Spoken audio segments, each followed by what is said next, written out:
Story of the Door. Mr. Utterson the lawyer was a man of a rugged countenance that was never lighted by a smile, cold, scanty, and embarrassed in discourse, backward in sentiment, lean, long, dusty, dreary, and yet somehow lovable.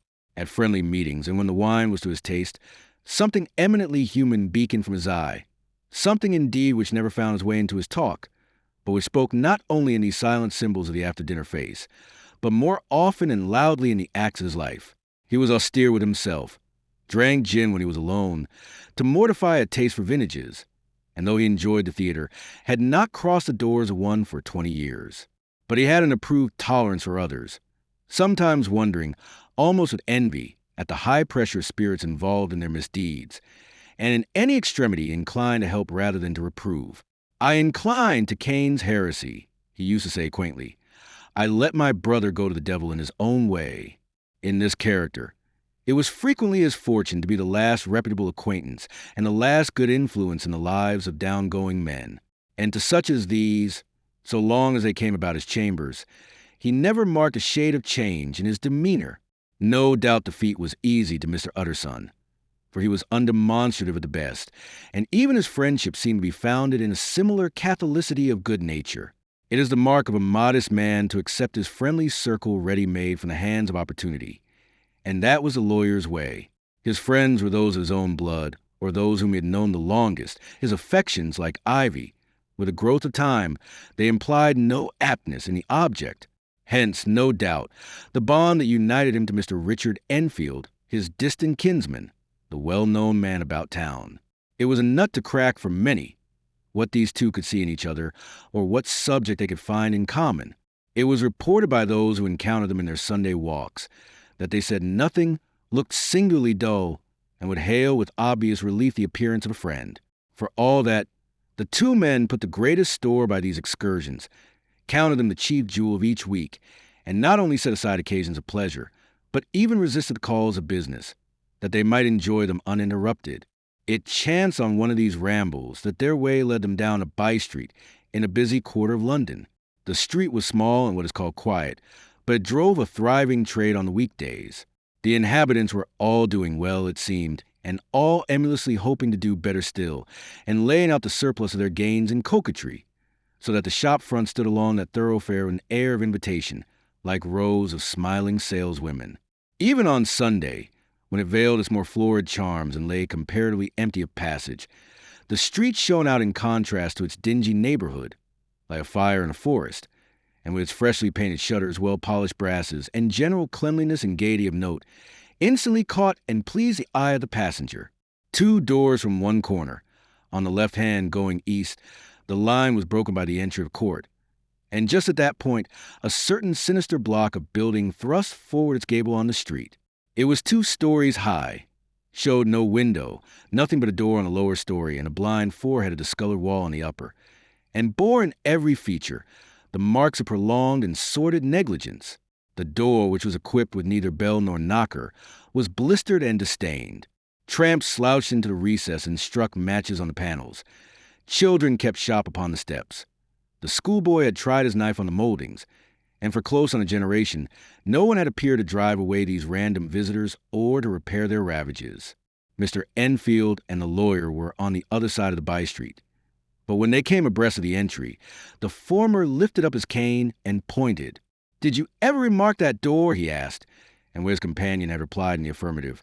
"It is connected in my mind," added he, "with a very odd story." "Indeed," said Mr. Utterson, with a slight change of voice. "And what was that?" "Well, it was this way," returned Mr. Enfield.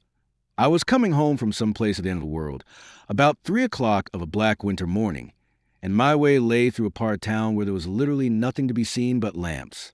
Street after street, and all the folks asleep. Street after street, all lighted up as if for a procession, and all as empty as a church. Till at last I got into that state of mind when a man listens and listens, and begins to long for the sight of a policeman. All at once, I saw 2 figures. One a little man who was stumping along eastward at a good walk, and the other a girl of maybe 8 or 10 who was running as hard as she was able down a cross street. Well, sir, the 2 ran into one another naturally enough at the corner, and then came the horrible part thing, for the man trampled calmly over the child's body and left her screaming on the ground. It sounds nothing to hear, but it was hellish to see. It wasn't like a man, it was like some damn juggernaut. I gave a view low, took to my heels, collared my gentleman, and brought him back to where there was already quite a group about the screaming child. He was perfectly cool and made no resistance, but gave me one look, so ugly that it brought out the sweat on me like running. The people who had turned out were the girl's own family, and pretty soon the doctor, for whom she had been sent, put in his appearance. Well, the child was not much the worse, more frightened, according to the sawbones, and there you might have supposed would be an end to it. But there was one curious circumstance. I had taken a loathing to my gentleman at first sight, so had the child's family, which was only natural. But the doctor's case was what struck me. He was a usual cut-and-dry apothecary, of no particular age and color, with a strong Edinburgh accent, and about as emotional as a bagpipe. Well, sir, he was like the rest of us. Every time he looked at my prisoner, I saw that Sawbones turned sick and white with a desire to kill him. I knew what was in his mind, just as he knew what was in mine, and killing being out of question, we did the next best. We told the man we could and would make such a scandal out of this, as should make his name stink from one end of London to the other. If he had any friends or any credit, we undertook that he should lose them, and all the time, as we were pitching in red hot, we were keeping the women off him as best we could, for they were as wild as harpies. I never saw a circle of such hateful faces, and there was a man in the middle with a kind of black, sneering coolness, frightened too, I could see that, but carrying it off, sir, really like Satan.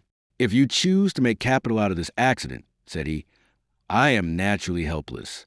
No gentleman but wishes to avoid a scene, says he. Name your figure.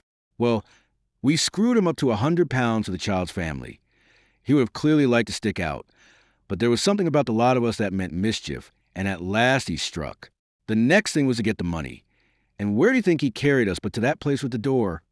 Whipped out a key, went in, and presently came back with a matter of £10 in gold, and a check for the balance on Coutz's, drawn payable to bearer, and signed with a name that I can't mention.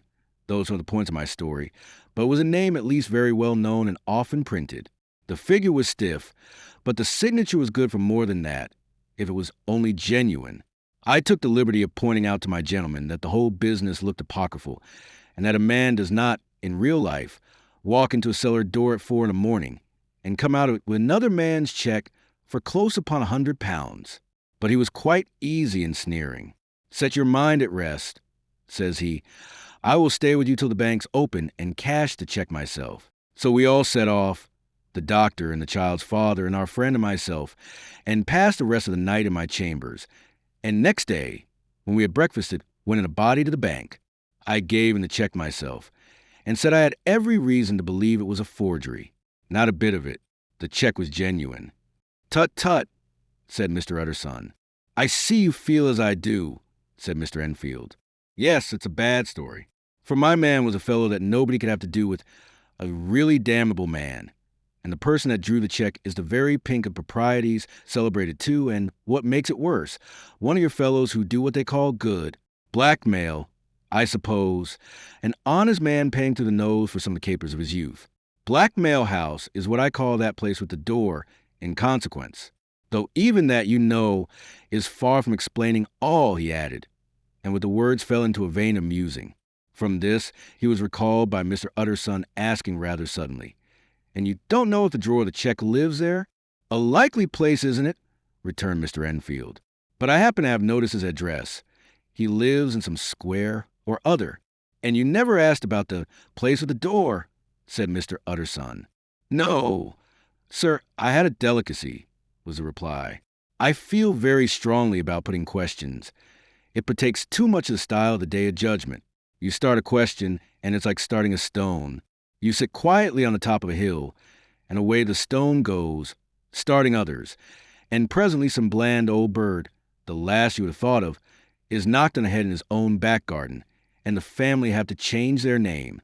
No, sir, I make a rule of mine. The more it looks like Queer Street, the less I ask. A very good rule, too, said the lawyer.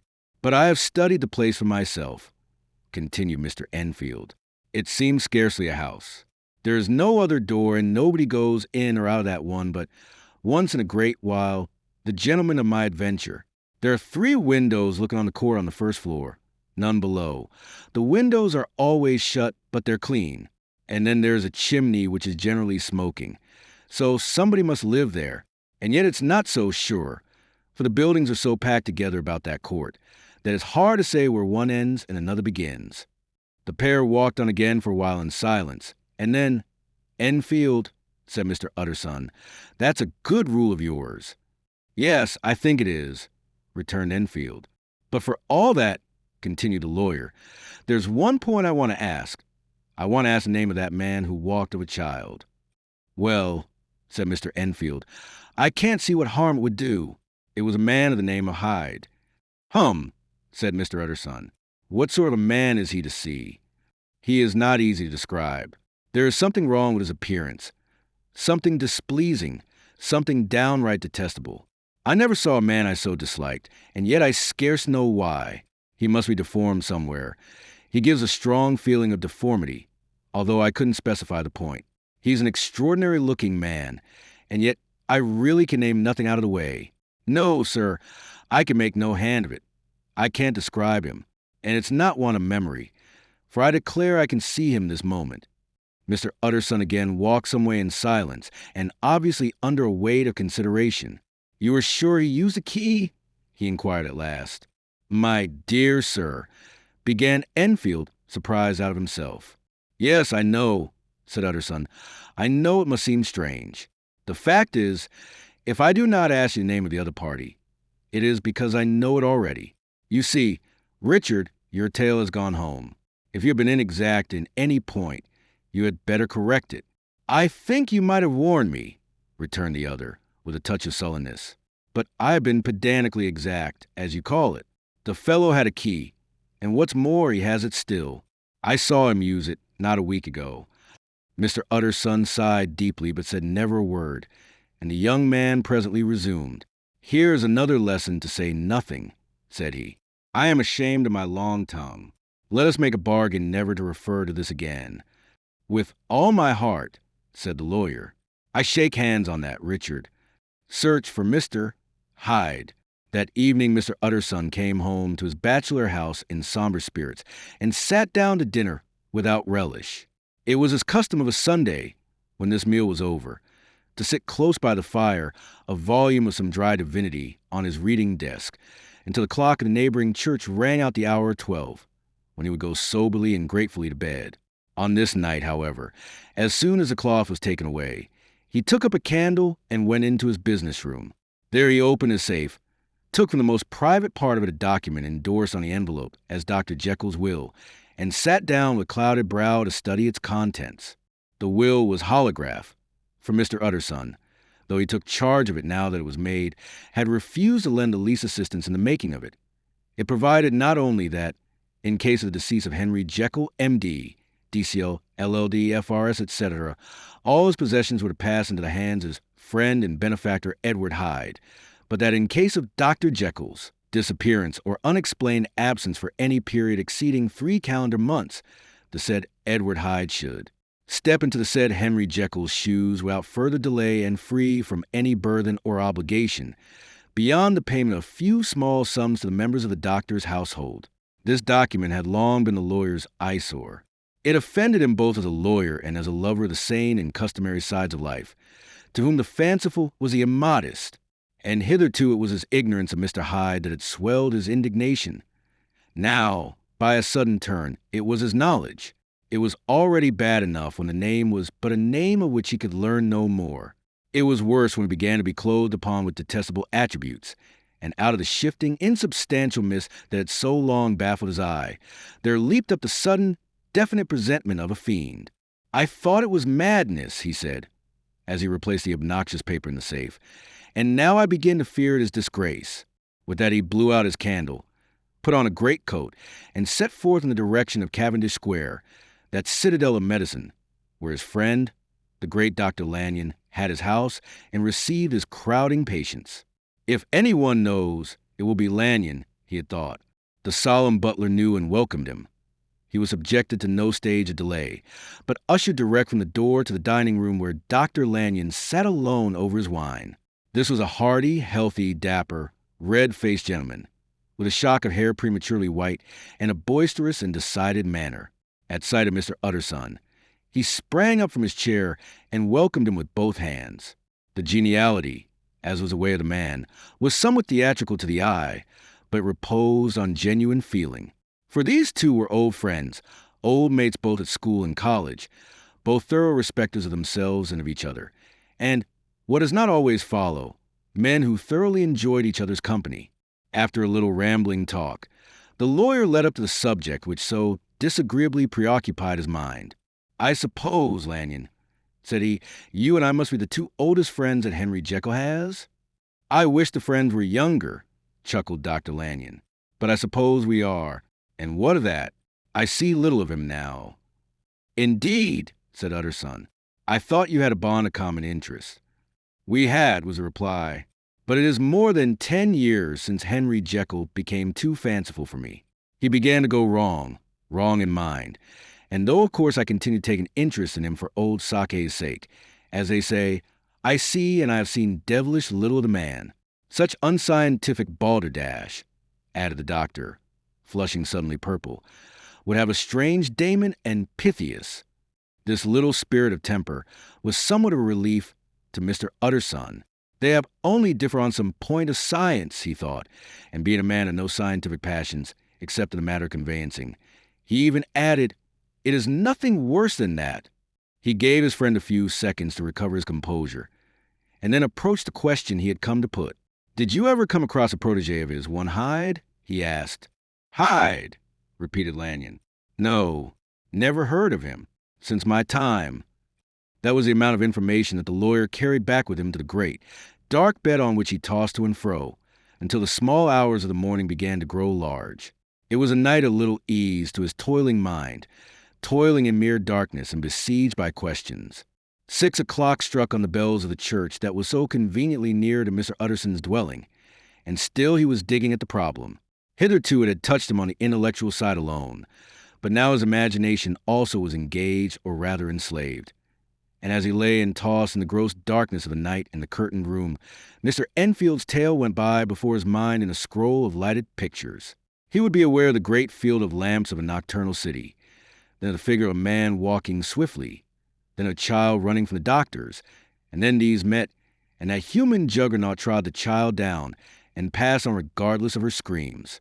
Or else he would see a room in a rich house, where his friend lay asleep, dreaming and smiling at his dreams. And then the door of that room would be opened, the curtains of the bed plucked apart, the sleeper recalled, and lo, there would stand by his side a figure to whom power was given. And even at that dead hour, he must rise and do its bidding. The figure in these two phases haunted the lawyer all night, and if at any time he dozed over, it was but to see it glide more stealthily through sleeping houses, or move more swiftly and still more swiftly, even to dizziness, through wider labyrinths of lamplight city, and at every street corner crush a child and leave her screaming. And still the figure had no face by which he might know it. Even in his dreams, it had no face or one that baffled him and melted before his eyes. And thus it was that there sprang up and grew apace in the lawyer's mind a singularly strong, almost an inordinate, curiosity to behold the features of the real Mr. Hyde. If he could but once set eyes on him, he thought the mystery would lighten and perhaps roll altogether away, as was a habit of mysterious things when well examined. He might see a reason for his friend's strange preference or bondage, call it what you please, and even for the startling clause of the will. At least it would be a face worth seeing, the face of a man who was without bowels of mercy, a face which had but to show itself to raise up, in the mind of the unimpressionable Enfield, a spirit of enduring hatred. From that time forward, Mr. Utterson began to haunt the door in the by-street of shops. In the morning before office hours, at noon when business was plenty and time scarce, at night under the face of the fog city moon, by all lights and at all hours of solitude or concourse, the lawyer was to be found on his chosen post. If he be Mr. Hyde, he had thought, I shall be Mr. Seek. And at last his patience was rewarded. It was a fine dry night, frost in the air, the streets as clean as a ballroom floor, the lamps unshaken by any wind, drawing a regular pattern of light and shadow. By 10 o'clock, When the shops were closed, the by-street was very solitary and, in spite of the low growl of London from all round, very silent. Small sounds carried far. Domestic sounds out of the houses were clearly audible on either side of the roadway, and the rumor of the approach of any passenger preceded him by a long time. Mr. Utterson had been some minutes at his post, when he was aware of an odd, light footstep drawing near. In the course of his nightly patrols, he had long grown accustomed to the quaint effect with which the footfalls of a single person, while he is still a great way off, suddenly spring out distinct from the vast hum and clatter of the city. Yet his attention had never before been so sharply and decisively arrested, and it was with a strong, superstitious prevision of success that he withdrew into the entry of the court. The steps drew swiftly nearer and swelled out suddenly louder as they turned the end of the street. The lawyer, looking forth from the entry, could soon see what manner of man he had to deal with. He was small and very plainly dressed, and the look of him, even at that distance, went somehow strongly against the watcher's inclination. But he made straight for the door, crossing the roadway to save time. And as he came, he drew a key from his pocket like one approaching home. Mr. Utterson stepped out and touched him on the shoulder as he passed. "Mr. Hyde, I think?" Mr. Hyde shrank back with a hissing intake of the breath. But his fear was only momentary, and though he did not look the lawyer in the face, he answered coolly enough, "That is my name. What do you want?" "I see you are going in," returned the lawyer. "I am an old friend of Dr. Jekyll's, Mr. Utterson of Gaunt Street. You must have heard my name, and meeting you so conveniently, I thought you might admit me." "You will not find Dr. Jekyll. He is from home," replied Mr. Hyde, blowing in the key. And then suddenly, but still without looking up, "How did you know me?" he asked. "On your side," said Mr. Utterson. "Will you do me a favor?" "With pleasure," replied the other. "What shall it be?" "Will you let me see your face?" asked the lawyer. Mr. Hyde appeared to hesitate, and then, as if upon some sudden reflection, fronted about with an air of defiance, and the pair stared at each other pretty fixedly for a few seconds. "Now I shall know you again," said Mr. Utterson. "It may be useful." "Yes," returned Mr. Hyde. "It is as well we have met. And a propos, you should have my address." And he gave a number of a street in Soho. Good God, thought Mr. Utterson. Can he, too, have been thinking of the will? But he kept his feelings to himself, and only grunted in acknowledgment of the address. "And now," said the other, "how did you know me?" "By description," was the reply. "Whose description?" "We have common friends," said Mr. Utterson. "Common friends?" echoed Mr. Hyde, a little hoarsely. "Who are they?" "Jekyll, for instance," said the lawyer. "He never told you," cried Mr. Hyde, with a flush of anger. "I did not think you would have lied." "Come," said Mr. Utterson, "that is not fitting language." The other snarled aloud into a savage laugh, and the next moment, with extraordinary quickness, he had unlocked the door and disappeared into the house. The lawyer stood a while when Mr. Hyde had left him, the picture of disquietude. Then he began slowly to mount the street, pausing every step or two and put his hand to his brow, like a man in mental perplexity. The problem he was thus debating as he walked was one of a class that is rarely solved. Mr. Hyde was pale and dwarfish. He gave an impression of deformity without any nameable malformation. He had a displeasing smile. He had bored himself to the lawyer with a sort of murderous mixture of timidity and boldness, and he spoke with a husky, whispering, and somewhat broken voice. All these were points against him, but not all of these together could explain the hitherto unknown disgust, loathing, and fear with which Mr. Utterson regarded him. "There must be something else," said the perplexed gentleman. "There's something more, if I could find a name for it. God bless me, the man seems hardly human. Something troglodytic, shall we say? Or can it be the old story of Doctorfell? Or is it the mere radiance of foul soul that thus transpires through and transfigures its clay continent? The last, I think. For, oh my poor old Harry Jekyll, if ever I read Satan's signature upon a face, it is on that of your new friend." Round the corner from the by-street, there was a square of ancient, handsome houses, now for the most part decayed from their high estate and let in flats and chambers to all sorts and conditions of men: map engravers, architects, shady lawyers, and the agents of obscure enterprises. One house, however, second from the corner, was still occupied entire. At the door of this, which wore a great air of wealth and comfort, though it was now plunged in darkness except for the fan light, Mr. Utterson stopped and knocked. A well-dressed, elderly servant opened the door. "Is Dr. Jekyll at home, Poole?" asked the lawyer.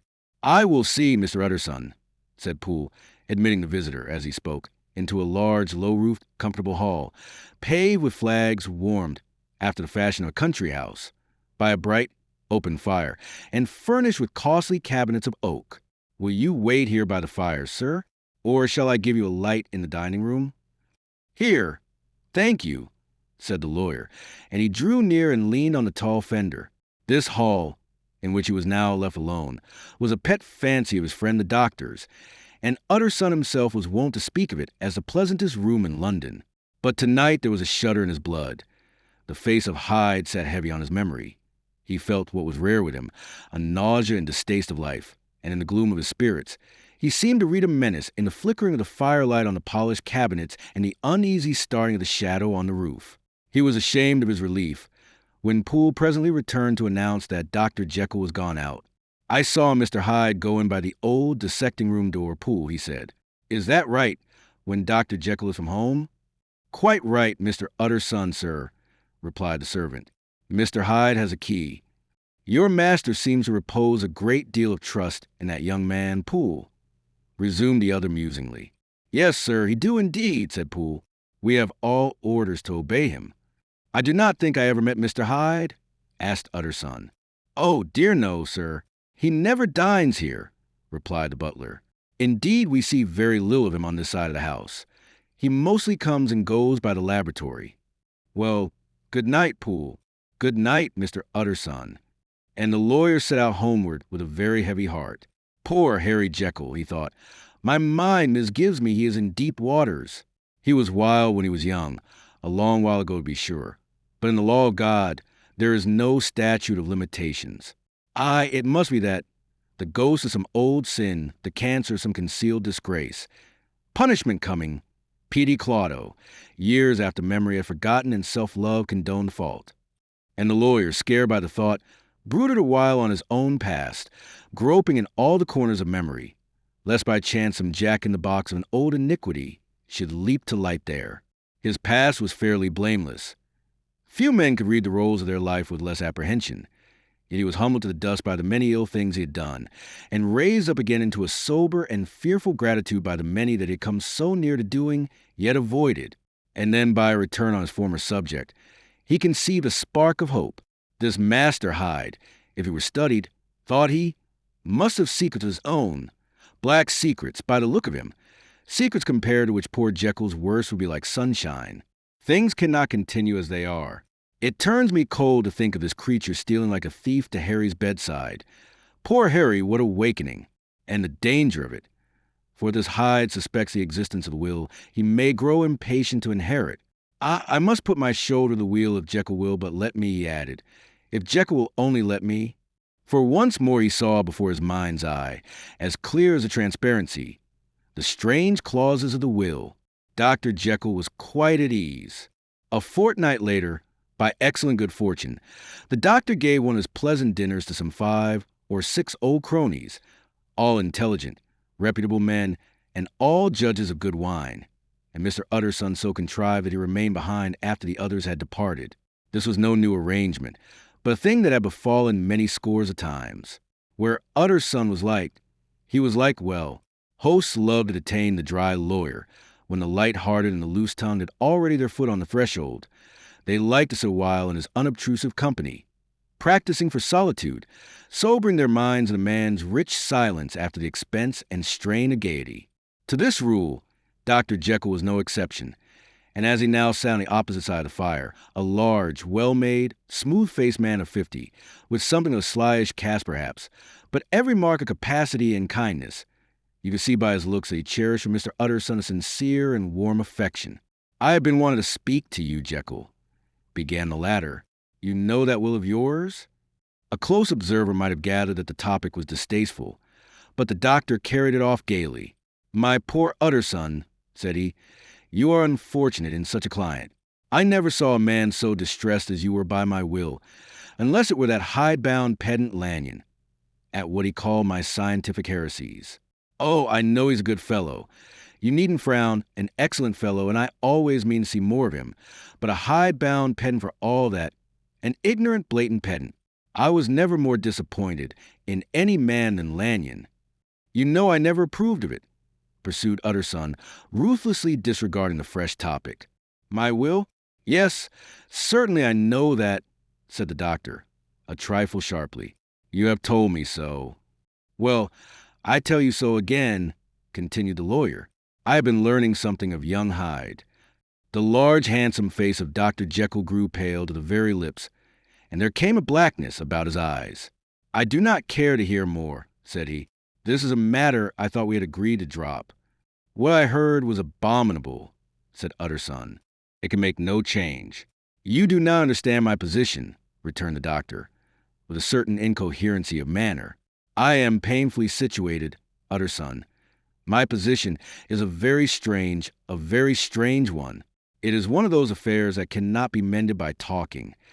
Jekyll, said Utterson, you know me. I am a man to be trusted. Make a clean breast of this in confidence, and I make no doubt I can get you out of it. My good Utterson, said the doctor, this is very good of you. This is downright good of you, and I cannot find words to thank you in. I believe you fully. I would trust you before any man alive, I before myself, if I could make the choice. But indeed it isn't what you fancy.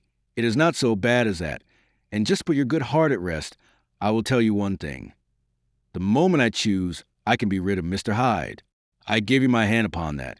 And I thank you again and again, and I will just add one little word, Utterson, that I'm sure you'll take in good part. This is a private matter, and I beg of you to let it sleep. Utterson reflected a little, looking in the fire. I have no doubt you are perfectly right, he said at last, getting to his feet. Well, but since we have touched upon this business, and for the last time I hope, continued the doctor, there is one point I should like you to understand. I have really a very great interest in poor Hyde. I know you have seen him. He told me so, and I fear he was rude. But I do sincerely take a very great interest in that young man. And if I am taken away, Utterson, I wish you to promise me that you will bear with him and get his rights for him. I think you would if you knew all, and it would be a weight off my mind if you would promise. I can't pretend that I shall ever like him, said the lawyer. I don't ask that, pleaded Jekyll, laying his hand upon the other's arm. I only ask for justice. I only ask you to help him for my sake when I am no longer here. Utterson heaved an irrepressible sigh. Well, said he, I promise. The Carew murder case. Nearly a year later, in the month of October, 18, London was startled by a crime of singular ferocity and rendered all the more notable by the high position of the victim. The details were few and startling. A maid servant living alone in a house not far from the river had gone upstairs to bed about 11, although a fog rolled over the city in the small hours. The early part of the night was cloudless, and the lane, which the maid's window overlooked, was brilliantly lit by the full moon. It seemed she was romantically given, for she sat down upon her box, which stood immediately under the window, and fell into a dream of musing. Never, she used to say, with streaming tears, when she narrated that experience, never had she felt more at peace with all men or thought more kindly of the world.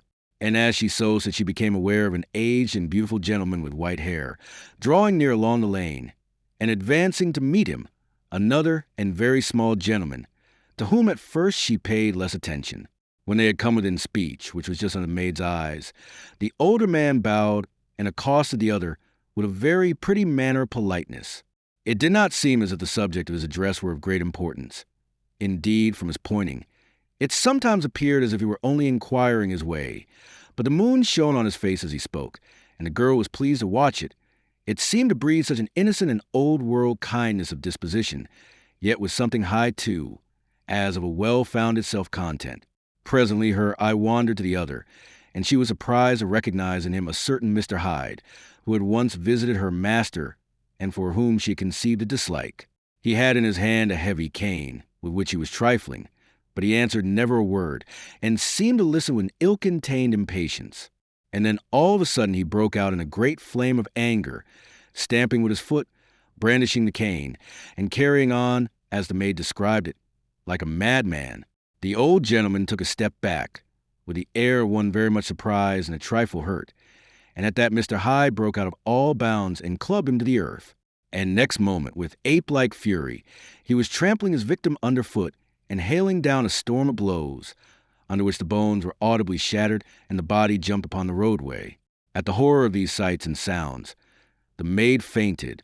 It was 2:00 when she came to herself and called for the police. The murderer was gone long ago, but there lay his victim in the middle of the lane, incredibly mangled. The stick with which the deed had been done, although it was of some rare and very tough and heavy wood, had broken in the middle under the stress of this insensate cruelty, and one splinter half had rolled in the neighboring gutter. The other, without doubt, had been carried away by the murderer. A purse and a gold watch were found upon the victim, but no cards or papers, except a sealed and stamped envelope, which he had been probably carrying to the post, and which bore the name and address of Mr. Utterson.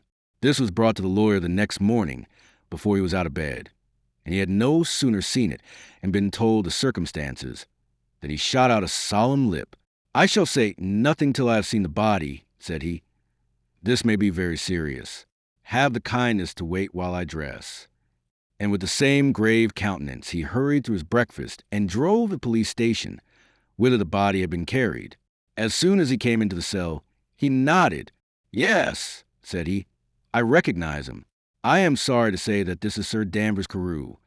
"Good God, sir," exclaimed the officer, "is it possible?" And the next moment his eye lighted up with professional ambition. "This will make a deal of noise," he said, "and perhaps you can help us to the man." And he briefly narrated what the maid had seen and showed the broken stick. Mr. Utterson had already quailed at the name of Hyde, but when the stick was laid before him, he could doubt no longer, broken and battered as it was. He recognized it for one that he had himself presented many years before to Henry Jekyll. "Is this Mr. Hyde a person of small stature?" he inquired. "Particularly small and particularly wicked-looking is what the maid calls him," said the officer. Mr. Utterson reflected, and then, raising his head, "If you will come with me in my cab," he said, "I think I can take you to his house." It was by this time about 9 in the morning and the first fog of the season. A great chocolate-colored pall lowered over heaven, but the wind was continually charging and routing these embattled vapors, so that as the cab crawled from street to street, Mr. Utterson beheld a marvelous number of degrees and hues of twilight, for here it would be dark like the back end of evening, and there would be a glow of a rich, lurid brown, like the light of some strange conflagration, and here, for a moment, the fog would be quite broken up, and a haggard shaft of daylight would glance in between the swirling wreaths. The dismal quarter of Soho seen under these changing glimpses, with its muddy ways and slatternly passengers and its lamps, which had never been extinguished or had been kindled afresh to combat this mournful reinvasion of darkness, seemed, in the lawyer's eyes, like a district of some city in a nightmare. The thoughts of his mind, besides, were the gloomiest dye, and when he glanced at the companion of his drive, he was conscious of some touch of that terror of the law and the law's officers, which may at times assail the most honest.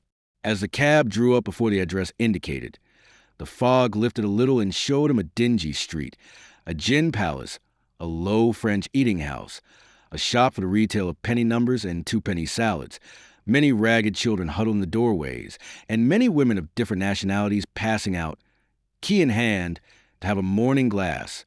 And next moment the fog settled down again upon that part, as brown as umber, and cut him off from his blackguardly surroundings. This was the home of Henry Jekyll's favorite, of a man who was heir to £250,000 sterling. An ivory-faced and silvery-haired old woman opened the door.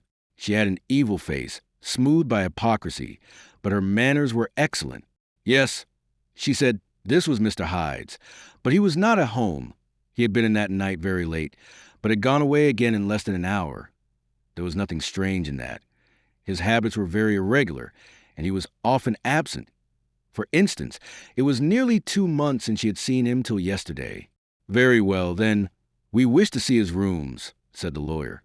And when the woman began to declare it was impossible, "I had better tell you who this person is," he added. "This is Inspector Newcomen of Scotland Yard." A flash of odious joy appeared upon the woman's face. "Ah," said she, "he is in trouble. What has he done?" Mr. Utterson and the inspector exchanged glances. "He don't seem a very popular character," observed the latter. "And now, my good woman, just let me and this gentleman have a look about us." In the whole extent of the house, which but for the old woman remained otherwise empty, Mr. Hyde had only used a couple of rooms, but these were furnished with luxury and good taste. A closet was filled with wine. The plate was of silver, the napery elegant. A good picture hung upon the walls, a gift, as Utterson supposed, from Henry Jekyll, who was much of a connoisseur, and the carpets were of many plies and agreeable in color.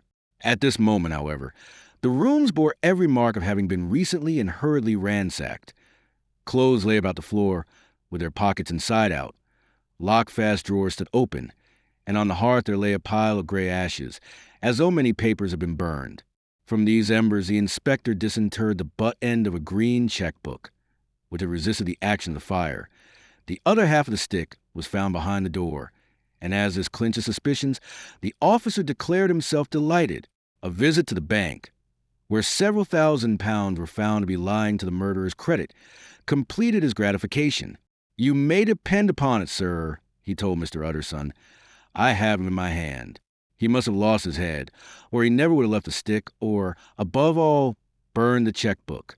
Why? Money's life to the man. We have nothing to do but wait for him at the bank and get out the handbills." This last, however, was not so easy of accomplishment, for Mr. Hyde had numbered few familiars. Even the master of the servant maid had only seen him twice. His family could nowhere be traced.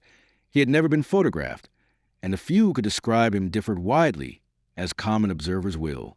Only on one point were they agreed, and that was a haunting sense of unexpressed deformity with which the fugitive impressed his beholders. Incident of the letter. It was late in the afternoon when Mr. Utterson found his way to Dr. Jekyll's door, where he was at once admitted by Poole and carried down by the kitchen offices and across a yard which had once been a garden, to the building which was indifferently known as the laboratory or the dissecting rooms. The doctor had bought the house from the heirs of a celebrated surgeon, and his own taste, being rather chemical than anatomical, had changed the destination of the block at the bottom of the garden.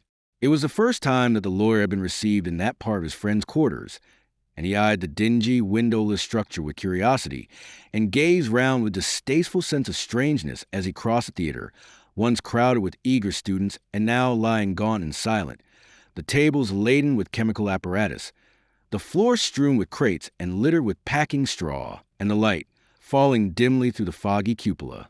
At the further end, a flight of stairs mounted to a door covered with red baize, and through this Mr. Utterson was at last received into the doctor's cabinet. It was a large room, fitted round with glass presses, furnished, among other things, with cheval glass and a business table, and looking out upon the court by 3 dusty windows barred with iron. A fire burned in the grate. A lamp was set lighted on the chimney shelf, for even in the houses the fog began to lie thickly, and there, close up to the warmth, sat Dr. Jekyll, looking deadly sick. He did not rise to meet his visitor, but held out a cold hand and bade him welcome in a changed voice. "And now," said Mr. Utterson, as soon as Poole had left them, "you have heard the news?" The doctor shuddered. "They were crying it in the square," he said. "I heard them in my dining room." "One word," said the lawyer. "Carew is my client, but so are you, and I want to know what I am doing. You have not been mad enough to hide this fellow." "Utterson, I swear to God," cried the doctor, "I swear to God I will never set eyes on him again. I bind my honor to you that I am done with him in this world.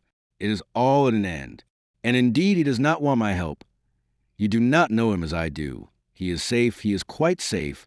Mark my words, he will never more be heard of." The lawyer listened gloomily. He did not like his friend's feverish manner. "You seem pretty sure of him," said he, "and for your sake, I hope you may be right. If it came to a trial, your name might appear." "I am quite sure of him," replied Jekyll. "I have grounds for certainty that I cannot share with anyone. But there is one thing on which you may advise me. I have received a letter, and I am at a loss whether I should show it to police. I should like to leave it in your hands, Utterson. You would judge wisely, I am sure. I have so great a trust in you. You fear, I suppose, that it might lead to his detection? Asked the lawyer. No, said the other. I cannot say that I care what becomes of Hyde. I am quite done with him. I was thinking of my own character, which this hateful business has rather exposed. Utter's son ruminated a while. He was surprised at his friend's selfishness, and yet relieved by it. Well, said he at last, let me see the letter. The letter was written in an odd, upright hand and signed Edward Hyde, and it signified, briefly enough, that the writer's benefactor, Dr. Jekyll, whom he had long so unworthily repaid for 1,000 generosities, need labor under no alarm for his safety, as he had means of escape on which he placed a sure dependence. The lawyer liked this letter well enough.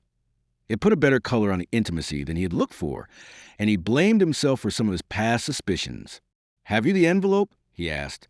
I burned it, replied Jekyll, before I thought what I was about, but it bore no postmark. The note was handed in.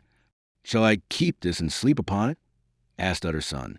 I wish you to judge for me entirely, was the reply. I have lost confidence in myself. Well, I shall consider, returned the lawyer. And now one word more. It was Hyde who dictated the terms in your will about that disappearance. The doctor seemed seized with a qualm of faintness. He shut his mouth tight and nodded. I knew it, said Utter's son. He meant to murder you. You have had a fine escape. I have had what is far more to the purpose, returned the doctor solemnly. I have had a lesson. O God, Utter's son, what a lesson I have had. And he covered his face for a moment with his hands. On his way out, the lawyer stopped and had a word or two with Poole. By the by, said he, there was a letter handed in today. What was the messenger like? But Poole was positive nothing had come except by post. And only circulars by that, he added. This news sent off the visitor, with his fears renewed. Plainly the letter had come by the laboratory door. Possibly, indeed, it had been written in the cabinet. And if that were so, it must be differently judged and handled with the more caution. The newsboys, as he went, were crying themselves hoarse along the footways. Special edition. Shocking murder of an M.P. That was the funeral oration of one friend and client. And he could not help a certain apprehension lest the good name of another should be sucked down in the eddy of the scandal. It was, at least, a ticklish decision that he had to make, and self-reliant as he was by habit, he began to cherish a longing for advice. It was not to be a directly, but perhaps he thought it might be fished for. Presently after, he sat on one side of his own hearth, with Mr. Guest, his head clerk, upon the other, and midway between, at a nicely calculated distance from the fire, a bottle of a particular old wine that had long dwelt unsunned in the foundations of his house. The fog still slept on the wing above the drowned city, where the lamps glimmered like carbuncles, and through the muffle and smother of these fallen clouds, the procession of the town's life was still rolling into the great arteries with a sound as of a mighty wind. But the room was gay with firelight. In the bottle the acids were long ago resolved. The imperial dye had softened with time, as the color grows richer in stained windows, and the glow of hot autumn afternoons on hillside vineyards was ready to be set free and to disperse the fogs of London. Insensibly the lawyer melted. There was no man from whom he kept fewer secrets than Mr. Guest, and he was not always sure that he kept as many as he meant. Guest had often been on business to the doctors. He knew Poole. He could scarce have failed to hear of Mr. Hyde's familiarity about the house. He might draw conclusions. Was it not as well, then, that he should see a letter which put that mystery to rights? And above all, since Guest, being a great student and critic of handwriting, would consider the step natural and obliging? The clerk, besides, was a man of counsel. He would scarce read so strange a document without dropping a remark, and by that remark Mr. Utter's son might shape his future course. This is a sad business about Sir Danvers, he said. Yes, sir, indeed.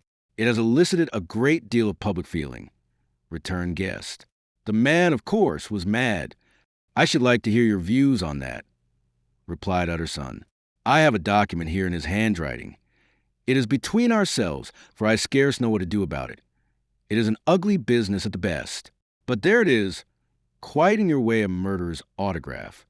Guest's eyes brightened, and he sat down at once and studied it with passion. No, sir, he said, not mad, but it is an odd hand, and by all account a very odd writer. added the lawyer. Just then the servant entered with a note. "Is that from Dr. Jekyll, sir?" inquired the clerk. "I thought I knew the writing." "Anything private, Mr. Utterson?" "Only an invitation to dinner." "Why? Do you want to see it?" "One moment." "I thank you, sir." And the clerk laid the 2 sheets of paper alongside and sedulously compared their contents. "Thank you, sir," he said at last, returning both. "It's a very interesting autograph." There was a pause, during which Mr. Utterson struggled with himself. "Why did you compare them, guest?" he inquired suddenly. "Well, sir," returned the clerk, "there's a rather singular resemblance. The 2 hands are many points identical, only differently sloped." "Rather quaint," said Utterson. "It is, as you say, rather quaint," returned Guest. "I wouldn't speak of this note, you know," said the master. "No, sir," said the clerk. "I understand." But no sooner was Mr. Utterson alone that night than he locked the note into his safe, where it reposed from that time forward. What, he thought, Henry Jekyll Ford for a murderer, and his blood ran cold in his veins. Remarkable incident of Dr. Lanyon. Time ran on. Thousands of pounds were offered in reward, for the death of Sir Danvers was resented as a public injury, but Mr. Hyde had disappeared out of ken of the police as though he had never existed. Much of his past was unearthed, indeed, and all disreputable. Tales came out of the man's cruelty, at once so callous and violent, of his vile life, of his strange associates, of the hatred that seemed to have surrounded his career, but his present whereabouts, not a whisper. From the time he had left the house in Soho on the morning of the murder, he was simply blotted out, and gradually, as time drew on, Mr. Utterson began to recover from the hotness of his alarm, and to grow more at quiet with himself. The death of Sir Danvers was, to his way of thinking, more than paid for by the disappearance of Mr. Hyde. Now that that evil influence had been withdrawn, a new life began for Dr. Jekyll. He came out of his seclusion, renewed relations with his friends, became once more their familiar guest and entertainer. And whilst he had always been known for charities, he was now no less distinguished for religion. He was busy, he was much in the open air, he did good. His face seemed to open and brighten, as if an inward consciousness of service, and for more than 2 months the doctor was at peace. On the 8th of January, Utterson had dined at the doctor's with a small party. Lanyon had been there, and the face of the host had looked from one to the other as in the old days when the trio were inseparable friends. On the 12th, and again on the 14th, the door was shut against the lawyer. The doctor was confined to house, Poole said, and saw no one. On the 15th, he tried again and was again refused, and having now been used for the last 2 months to see his friend almost daily, he found this return of solitude to weigh upon his spirits. The 5th night he had in guest to dine with him, and the 6th he betook himself to Dr. Lanyon's. There at least he was not denied admittance. But when he came in, he was shocked at the change which had taken place in the doctor's appearance. He had his death warrant written legibly upon his face. The rosy man had grown pale. His flesh had fallen away. He was visibly balder and older, and yet it was not so much these tokens of a swift physical decay that arrested the lawyer's notice, as a look in the eye and quality of manner that seemed to testify to some deep-seated terror of the mind. It was unlikely that the doctor should fear death, and yet that was what Utterson was tempted to suspect. Yes, he thought, he is a doctor. He must know his own state and that his days are counted, and the knowledge is more than he can bear. And yet when Utterson remarked on his ill looks, it was with an air of greatness that Lanyon declared himself a doomed man. "I have had a shock," he said, "and I shall never recover. It is a question of weeks. Well, life has been pleasant. I liked it. Yes, sir, I used to like it. I sometimes think if we knew all, we should be more glad to get away."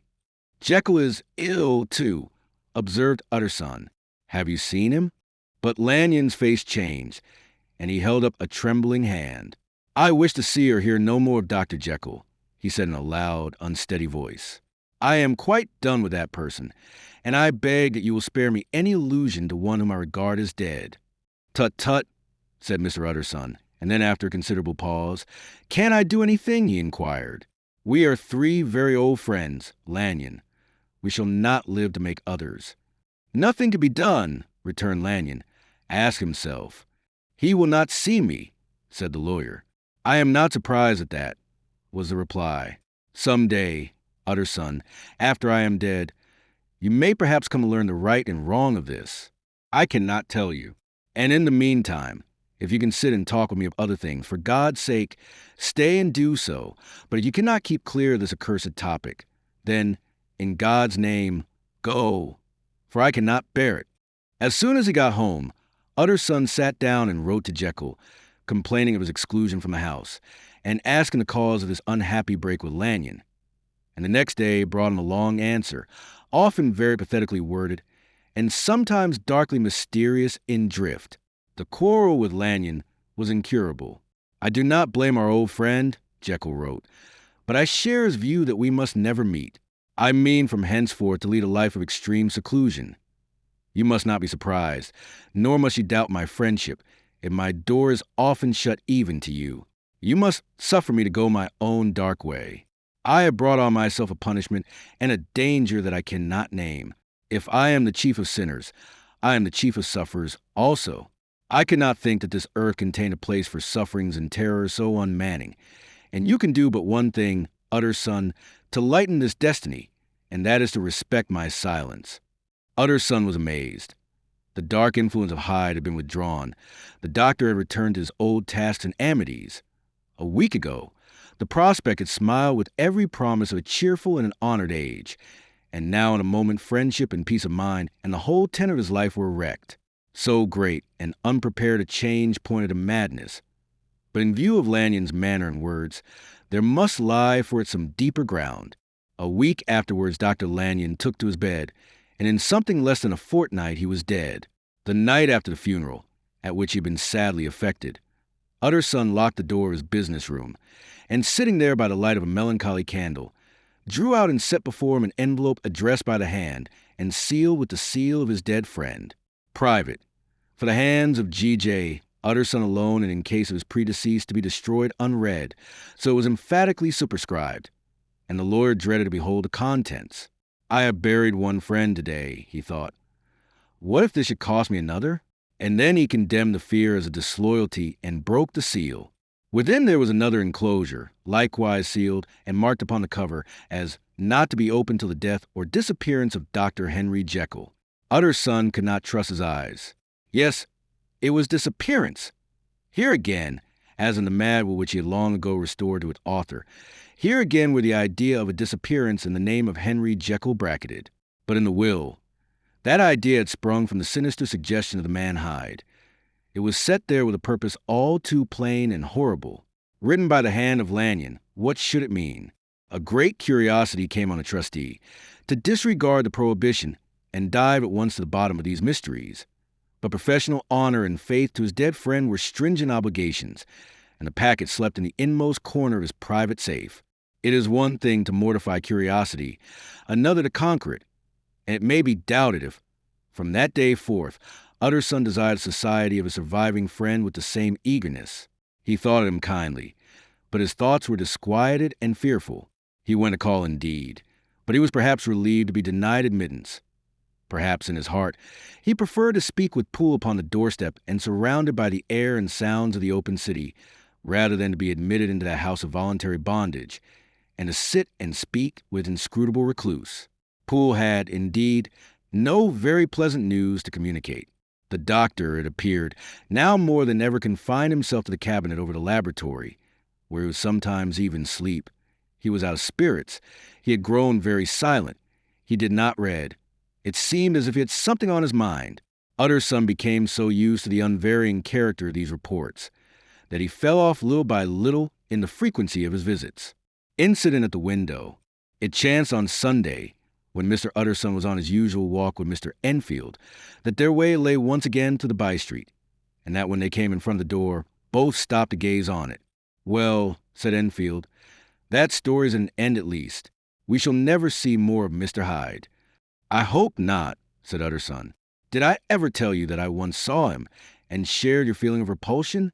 It was impossible to do the one without the other, returned Enfield. And by the way, what an ass you must have thought me, not to know that this was a back way to Dr. Jekyll's. It was partly your own fault that I found out, even when I did. So you found out, did you? Said Utterson. But if that be so, we may step into the court and take a look at the windows. To tell you the truth, I am uneasy about poor Jekyll, and even outside, I feel as if the presence of a friend might do him good. The court was very cool and a little damp, and full of premature twilight, although the sky, high up overhead, was still bright with sunset. The middle one of three windows was halfway open, and sitting close beside it, taking the air with an infinite sadness of mien, like some disconsolate prisoner, Utterson saw Dr. Jekyll. "What? Jekyll," he cried. "I trust you are better." "I am very low, Utterson," replied the doctor drearily. "Very low. It will not last long, thank God." "You stay too much indoors," said the lawyer. "You should be out, whipping up the circulation like Mr. Enfield and me. This is my cousin, Mr. Enfield, Dr. Jekyll. Come now, get your hat and take a quick turn with us." "You are very good," sighed the other. "I should like to very much. But no. It is quite impossible. I dare not. But indeed, Utterson, I am very glad to see you. This is really a great pleasure. I would ask you and Mr. Enfield up, but the place is really not fit." "Why, then," said the lawyer good-naturedly, "the best thing we can do is to stay down here and speak with you from where we are." "That is just what I was about to venture to propose," returned the doctor with a smile. But the words were hardly uttered before the smile was struck out his face and succeeded by an expression of such abject terror and despair as froze the very blood of the two gentlemen below. They saw it but for a glimpse, for the window was instantly thrust down. But that glimpse had been sufficient, and they turned and left court without a word. In silence, too. They traversed the by-street, and it was not until they had come into a neighboring thoroughfare, where even upon a Sunday there were still some stirrings of life, that Mr. Utterson at last turned and looked at his companion. They were both pale, and there was an answering horror in their eyes. "God forgive us! God forgive us!" said Mr. Utterson. But Mr. Enfield only nodded his head very seriously and walked on once more in silence. The last night, Mr. Utterson was sitting by his fireside one evening after dinner, when he was surprised to receive a visit from Poole. "Bless me! Poole, what brings you here?" he cried, and then taking a second look at him. "What ails you?" he added. "Is the doctor ill?" "Mr. Utterson," said the man, "there is something wrong." "Take a seat, and here is a glass of wine for you," said the lawyer. "Now take your time, and tell me plainly what you want." "You know the doctor's ways, sir," replied Poole, "and how he shuts himself up. Well, he's shut up again in the cabinet, and I don't like it, sir. I wish I may die if I like it. Mr. Utterson, sir, I'm afraid." "Now, my good man," said the lawyer, "be explicit. What are you afraid of?" "I've been afraid for about a week," returned Poole, doggedly disregarding the question, "and I can bear it no more." The man's appearance amply bore out his words. His manner was altered for the worse, and except for the moment when he had first announced his terror, he had not once looked the lawyer in the face. Even now, he sat with a glass of wine untasted on his knee, and his eyes directed to a corner of the floor. "I can bear it no more," he repeated. "Come," said the lawyer. "I see you have some good reason. Poole, I see there is something seriously amiss. Try to tell me what it is." "I think there's been foul play," said Poole hoarsely. "Foul play!" cried the lawyer, a good deal frightened and rather inclined to be irritated in consequence. "What foul play? What does the man mean?" "I daren't say, sir," was the answer. "But will you come along with me and see for yourself?" Mr. Utterson's only answer was to rise and get his hat and greatcoat, but he observed with wonder the greatness of the relief that appeared upon the butler's face, and perhaps with no less, that the wine was still untasted when he set it down to follow. It was a wild, cold, seasonable night of March, with a pale moon lying on her back as though the wind had tilted her, and a flying rack of the most diaphanous and lawny texture. The wind made talking difficult, and flecked the blood into the face. It seemed to have swept the streets unusually bare of passengers, besides, for Mr. Utterson thought he had never seen that part of London so deserted. He could have wished it otherwise. Never in his life had he been conscious of so sharp a wish to see and touch his fellow creatures. For struggle as he might, there was borne in upon his mind a crushing anticipation of calamity. The square, when they got there, was all full of wind and dust, and the thin trees in the garden were lashing themselves along the railing. Poole, who had kept all the way a pace or two ahead, now pulled up in the middle of the pavement, and in spite of the biting weather, took off his hat and mopped his brow with a red pocket handkerchief. But for all the hurry of his coming, these were not the dews of exertion that he wiped away, but the moisture of some strangling anguish, for his face was white and his voice, when he spoke, harsh and broken. "Well, sir," he said, "here we are, and God grant there be nothing wrong." "Amen, Poole," said the lawyer. Thereupon the servant knocked in a very guarded manner. The door was open on the chain, and a voice asked from within, "Is that you, Poole?" "It's all right," said Poole. "Open the door." The hall, when they entered it, was brightly lighted up. The fire was built high, and about the hearth the whole of the servants, men and women, stood huddled together like a flock of sheep. At the sight of Mr. Utterson, the housemaid broke into hysterical whimpering, and the cook, crying out, "Bless God, it's Mr. Utterson," ran forward as if to take him in her arms. What, are you all here?" said the lawyer peevishly. "Very irregular, very unseemly. Your master would be far from pleased." "They're all afraid," said Poole. Blank silence followed, no one protesting. Only the maid lifted up her voice and now wept loudly. "Hold your tongue," Poole said to her, with a ferocity of accent that testified to his own jangled nerves. And indeed, when the girl had so suddenly raised a note of her lamentation, they had all started and turned toward the inner door with faces of dreadful expectation.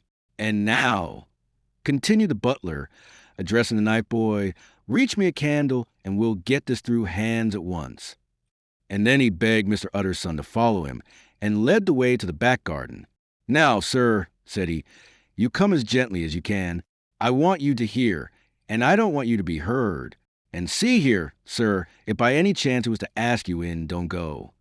Mr. Utterson's nerves, at this unlooked-for termination, gave a jerk that nearly threw him from his balance. But he recollected his courage and followed the butler into the laboratory building and through the surgical theater, with its lumber of crates and bottles, to the foot of the stair. Here Poole motioned him to stand on one side and listen, while he himself, setting down the candle and making a great and obvious call on his resolution, mounted the steps and knocked with a somewhat uncertain hand on the red baize of the cabinet door. "Mr. Utterson, sir, asking to see you," he called. And even as he did so, once more violently signed to the lawyer to give ear. A voice answered from within. "Tell him I cannot see anyone," it said complainingly. "Thank you, sir," said Poole, with a note of something like triumph in his voice. And taking up his candle, he led Mr. Utterson back across the yard and into the great kitchen, where the fire was out and the beetles were leaping on the floor. "Sir," he said, looking Mr. Utterson in the eyes, "was that my master's voice?" "It seems much changed," replied the lawyer, very pale, but giving look for look. "Changed? Well, yes, I think so," said the butler. "Have I been 20 years in this man's house to be deceived about his voice? No, sir, master's made away with. He was made away with 8 days ago, when we heard him cry out upon the name of God. And who's in there instead of him, and why it stays there, is a thing that cries to heaven, Mr. Utterson. This is a very strange tale. Poole, this is rather a wild tale, my man," said Mr. Utterson, biting his finger. "Suppose it were as you suppose, supposing Dr. Jekyll to have been. Well, murdered, what could induce the murderer to stay? That won't hold water. It doesn't commend itself to reason." "Well, Mr. Utterson, you are a hard man to satisfy, but I'll do it yet," said Poole. "All this last week, you must know him or whatever it is that lives in that cabinet, has been crying night and day for some sort of medicine and cannot get it to his mind. It was sometimes his way, the master's, that is, to write his orders on a sheet of paper and throw it on the stair. We've had nothing else this week back, nothing but papers and a closed door, and the very meals left there be smuggled in when nobody was looking. Well, sir, every day, and twice and thrice in the same day, there have been orders and complaints, and I have been sent flying to all the wholesale chemists in town. Every time I brought the stuff back, there would be another paper telling me to return it, because it was not pure, and another order to a different firm. This drug is wanted bitter bad. Sir, whatever for? Have you any of these papers?" asked Mr. Utterson. Poole felt in his pocket and handed out a crumpled note, which the lawyer, bending nearer to the candle, carefully examined. Its contents ran thus. Dr. Jekyll presents his compliments to Messrs. Maw.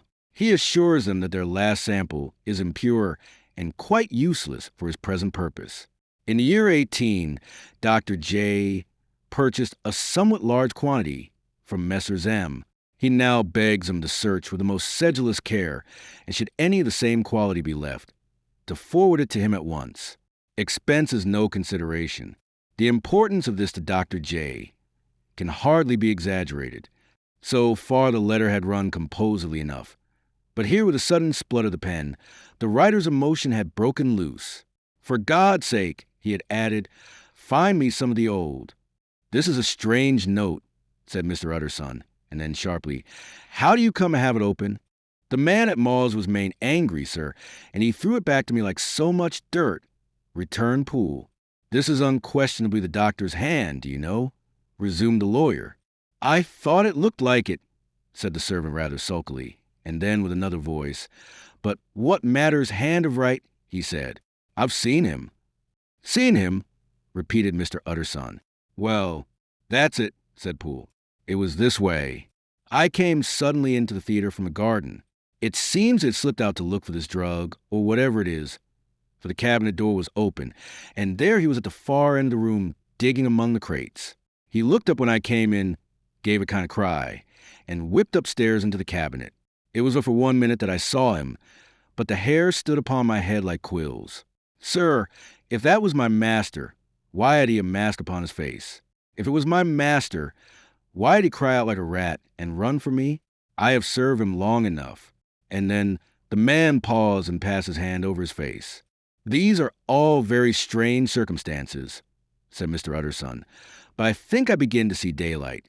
Your master, Poole, is plainly seized with one of those maladies that both torture and deform the sufferer. Hence, for aught I know, the alteration of his voice. Hence the mask and the avoidance of his friends. Hence his eagerness to find this drug, by means of which the poor soul retains some hope of ultimate recovery. God grant that he be not deceived. There is my explanation. It is sad enough, Poole, aye, and appalling to consider, but it is plain and natural, hangs well together, and delivers us from all exorbitant alarms. Sir, said the butler, turning to a sort of mottled pallor, that thing was not my master, and there's the truth. My master, here he looked round and began to whisper, is a tall, fine-built man, and this was more of a dwarf. Utterson attempted to protest. Oh, sir, cried Poole, do you think I do not know my master after 20 years? Do you think I do not know where his head comes to in the cabinet door, where I saw him every morning of my life? No, sir, that thing in the mask was never Dr. Jekyll. God knows what it was. But it was never Dr. Jekyll, and it is a belief in my heart that there was murder done.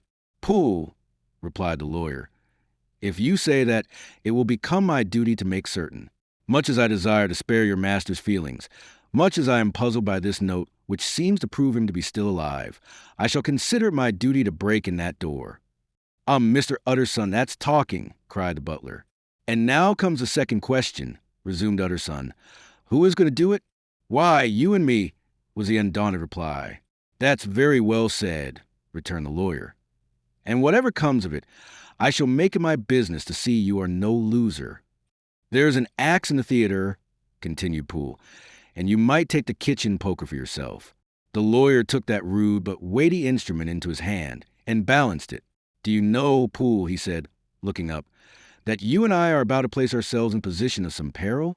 You may say so, sir, indeed, returned the butler. It is well, then, that we should be frank, said the other. We both think more than we have said. Let us make a clean breast. This masked figure that you saw, did you recognize it? Well, sir, it went so quick, and the creature was so doubled up, that I could hardly swear to that, was the answer. But if you mean was it Mr. Hyde? Why, yes, I think it was. You see, it was much of the same bigness, and it had the same quick, light way with it. And then who else could have got him by the laboratory door? You have not forgot, sir, that at the time of the murder he had still the key with him? But that's not all. I don't know, Mr. Utterson, if ever you met this Mr. Hyde? Yes, said the lawyer. I once spoke with him. Then you must know as well as the rest of us that there was something queer about that gentleman, something that gave a man a turn. I don't know rightly how to say it, sir, beyond this, that you felt it in your marrow kind of cold and thin. I own I felt something of what you describe, said Mr. Utterson. Quite so, sir, returned Poole. Well, when that masked thing like a monkey jumped from among the chemicals and whipped into the cabinet, it went down my spine like ice. Oh, I know it's not evidence, Mr. Utterson. I'm book-learned enough of that. But a man has his feelings, and I give you my Bible word it was Mr. Hyde. Aye, said the lawyer. My fears incline to the same point. Evil, I fear, evil was sure to come of that connection. Aye, truly, I believe you. I believe poor Harry is killed, and I believe his murderer, for what purpose, God alone can tell, is still lurking in his victim's room. Well, let our name be Vengeance. Call Bradshaw. The footman came at the summons, very white and nervous. Pull yourself together, Bradshaw, said the lawyer. This suspense, I know, is telling upon all of you, but it is now our intention to make an end of it. Poole, here, and I are going to force our way into the cabinet. If all is well, my shoulders are broad enough to bear the blame. Meanwhile, lest anything should really be amiss or any malefactor seek to escape by the back, you and the boy must go round the corner with a pair of good sticks and take your post at the laboratory door. We give you 10 minutes to get to your stations. As Bradshaw left, the lawyer looked at his watch. And now, Poole, let's get to ours, he said, and taking the poker under his arm, led the way into the yard. The scud had banked over the moon. It was now quite dark. The wind, which only broke in puffs and drafts into that deep well of building, tossed the light of the candle to and fro about their steps, until they came to the shelter of the theater, where they sat down silently to wait. London hummed solemnly all around. But nearer at hand, the stillness was only broken by the sound of footfall moving to and fro along the cabinet floor. So we'll walk all day, sir, whispered Poole. Aye, and the better part of the night. Only when a new sample comes from the chemist. There's a bit of a break. Ah, it's an ill conscience that's such an enemy to rest. Ah, sir, there's blood foully shed in every step of it. But hark again, a little closer. Put your heart in your ears, Mr. Utterson, and tell me, is that the doctor's foot? The steps fell lightly and oddly, with a certain swing, for all they went so slowly. It was different indeed from the heavy, creaking tread of Henry Jekyll. Utterson sighed. Is there never anything else? He asked. Poole nodded. Once, he said. Once I heard it weeping. Weeping? How that? Said the lawyer, conscious of a sudden chill horror. Weeping like a woman or a lost soul, said the butler. I came away with that upon my heart, that I could have wept too. But now the 10 minutes drew to an end. Poole disinterred the axe from under a stack of packing straw. The candle was set upon the nearest table to light them to the attack, and they drew near with bated breath to where that patient foot was still going up and down, in the quiet of the night. Jekyll, cried Utterson with a loud voice, I demand to see you. He paused a moment, but there came no reply. I give you fair warning. Our suspicions are aroused, and I must and shall see you, he resumed. If not by fair means, then by foul. If not your consent, then by brute force. Utterson, said the voice, for God's sake have mercy. Ah, that's not Jekyll's voice, it's Hyde's, cried Utterson. Down with the door, Poole. Poole swung the axe over his shoulder. The blow shook the building, and the red baize door leaped against the lock and hinges. A dismal screech, as of mere animal terror, rang from the cabinet. Up went the axe again, and again the panels crashed and the frame bounded. For times a blow fell, but the wood was tough and the fittings were of excellent workmanship, and it was not until the fifth that the lock burst in sunder and the wreck of the door fell inwards on the carpet. The besiegers, appalled by their own riot and the stillness that had succeeded, stood back a little and peered in. There lay the cabinet before their eyes in the quiet lamplight, a good fire glowing and chattering on the hearth, the kettle singing its thin strain, a drawer or two open, papers neatly set forth on the business table, and nearer the fire, the things laid out for tea. The quietest room, you would have said in, but for the glazed presses full of chemicals, the most commonplace that night in London. Right in the midst there lay the body of a man sorely contorted and still twitching. They drew near on tiptoe, turned it on its back, and beheld the face of Edward Hyde. He was dressed in clothes far too large for him, clothes of the doctor's bigness. The cords of his face still moved with semblance of life, but life was quite gone, and by the crushed file in the hand and the strong smell of kernels that hung upon the air, Utter's son knew that he was looking on the body of a self-destroyer. "We have come too late," he said sternly, "whether to save or punish. Hyde has gone to his account, and it only remains for us to find the body of your master." The far greater proportion of the building was occupied by the theater, which filled almost a whole ground story and was lighted from above, and by the cabinet, which formed an upper story at one end and looked upon the court. A corridor joined the theater to the door on the by-street, and with this the cabinet communicated separately by a second flight of stairs. There were besides a few dark closets and a spacious cellar. All these they now thoroughly examined. Each closet needed but a glance, for all were empty and all, by the dust that fell from their doors, had stood long unopened. The cellar, indeed, was filled with crazy lumber, mostly dating from the times of the surgeon who was Jekyll's predecessor. But even as they opened the door, they were advertised of the uselessness of further search by the fall of a perfect mat of cobweb which had for years sealed up the entrance.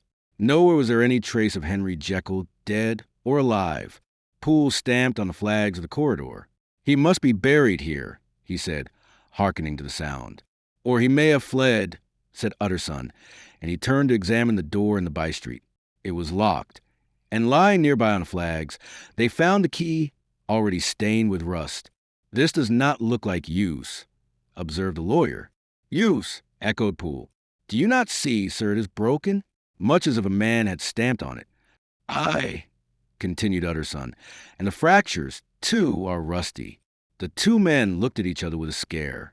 "This is beyond me, Poole," said the lawyer. "Let us go back to the cabinet." They mounted the stair in silence, and still with an occasional awestruck glance at the dead body, proceeded more thoroughly to examine the contents of the cabinet. At one table, there were traces of chemical work, various measure heaps of some white salt being laid on glass saucers, as though for an experiment in which the unhappy man had been prevented. "That is the same drug that I was always bringing him," said Poole, and even as he spoke, the kettle with a startling noise boiled over. This brought them to the fireside, where the easy chair was drawn cozily up, and the tea things stood ready to the sitter's elbow, the very sugar in the cup. There were several books on a shelf. One lay beside the tea things open, and Utterson was amazed to find it a copy of a pious work, for which Jekyll had several times expressed a great esteem, annotated, in his own hand, with startling blasphemies. Next, in the course of their review of the chamber, the searchers came to the cheval glass, into whose depths they looked with involuntary horror. But it was so turned as to show them nothing but the rosy glow playing on the roof, the fire sparkling in 100 repetitions along the glazed front of the presses, and their own pale and fearful countenances stooping to look in. "This glass has seen some strange things, sir," whispered Poole. "And surely none stranger than itself," echoed the lawyer in the same tones. For what did Jekyll? He caught himself up at the word with a start, and then conquering the weakness. "What could Jekyll want with it?" he said. "You may say that," said Poole. Next they turned to the business table. On the desk among the neat array of papers, a large envelope was uppermost, and bore, in the doctor's hand, the name of Mr. Utterson. The lawyer unsealed it, and several enclosures fell to the floor. The first was a will, drawn in the same eccentric terms as the one which he had returned 6 months before, to serve as a testament in case of death, and as a deed of gift in case of disappearance. But in place of the name of Edward Hyde, the lawyer, with indescribable amazement, read the name of Gabriel John Utterson. He looked at Poole, and then back at the paper, and last of all the dead malefactor stretched upon the carpet. "My head goes round," he said. "He has been all these days in possession. He had no cause to like me. He must have raged to see himself displaced, and he has not destroyed this document." He caught up the next paper. It was a brief note in the doctor's hand, and dated at the top. "Oh, Poole," the lawyer cried. "He was alive and here this day. He cannot have been disposed of in so short a space. He must be still alive. He must have fled. And then, why fled? And how? And in that case, can we venture to declare the suicide? Oh, we must be careful. I foresee that we may yet involve your master in some dire catastrophe." "Why don't you read it, sir?" asked Poole. "Because I fear," replied the lawyer solemnly. God grant I have no cause for it. And with that he brought the paper to his eyes and read as follows. My dear Utterson, when this shall fall into your hands, I shall have disappeared.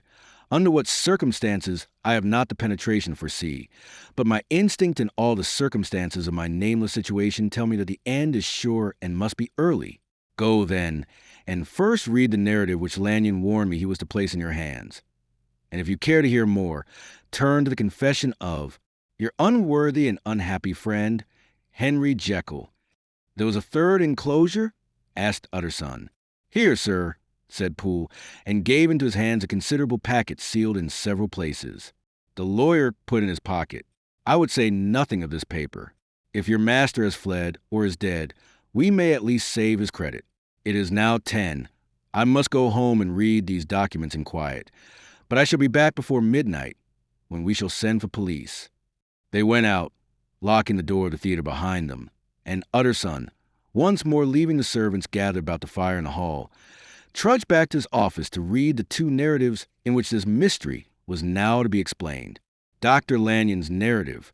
On the 9th of January, now 4 days ago, I received by the evening delivery a registered envelope addressed in the hand of my colleague and old school companion, Henry Jekyll. I was a good deal surprised by this, for we were by no means in the habit of correspondence. I had seen the man, dined with him, indeed, the night before, and I could imagine nothing in our intercourse that should justify formality of registration. The contents increased my wonder, for this is how the letter ran. December 10th, 18. Dear Lanyon, you are one of my oldest friends, and although we may have differed at times on scientific questions, I cannot remember, at least on my side, any break in our affection. There was never a day when, if you had said to me, Jekyll, my life, my honor, my reason, depend upon you, I would not have sacrificed my left hand to help you. Lanyon, my life, my honor, my reason, are all at your mercy. If you fail me tonight, I am lost. You might suppose, after this preface, that I am going to ask you for something dishonorable to grant. Judge for yourself. I want you to postpone all other engagements for tonight. Even if you were summoned to the bedside of an emperor, to take a cab, unless your carriage should be actually at the door, and with this letter in your hand for consultation, to drive straight to my house. Poole, my butler, has his orders. You will find him waiting your arrival with a locksmith. The door of my cabinet is then to be forced, and you are going alone, to open a glaze press, letter E, on the left hand, breaking the lock if it be shut, and to draw out, with all its contents as they stand, the 4th drawer from the top, or, which is the same thing, the 3rd from the bottom. In my extreme distress of wind, I have a morbid fear of misdirecting you. But even if I am in error, you may know the right drawer by its contents. Some powders, a file, and a paper book. This drawer I beg of you to carry back with you to Cavendish Square exactly as it stands.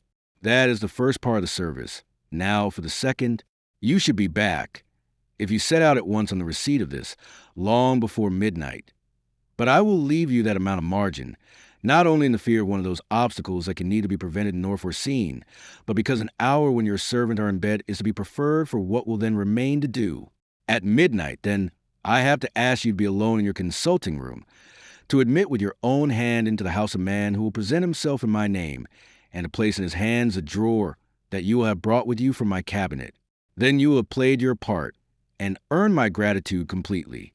5 minutes afterwards, if you insist upon an explanation, you will have understood that these arrangements are of capital importance, and that by the neglect of one of them, fantastic as they must appear, you might have charged your conscience with my death or the shipwreck of my reason. Confident as I am that you will not trifle with this appeal, my heart sinks and my hand trembles at the bare thought of such a possibility.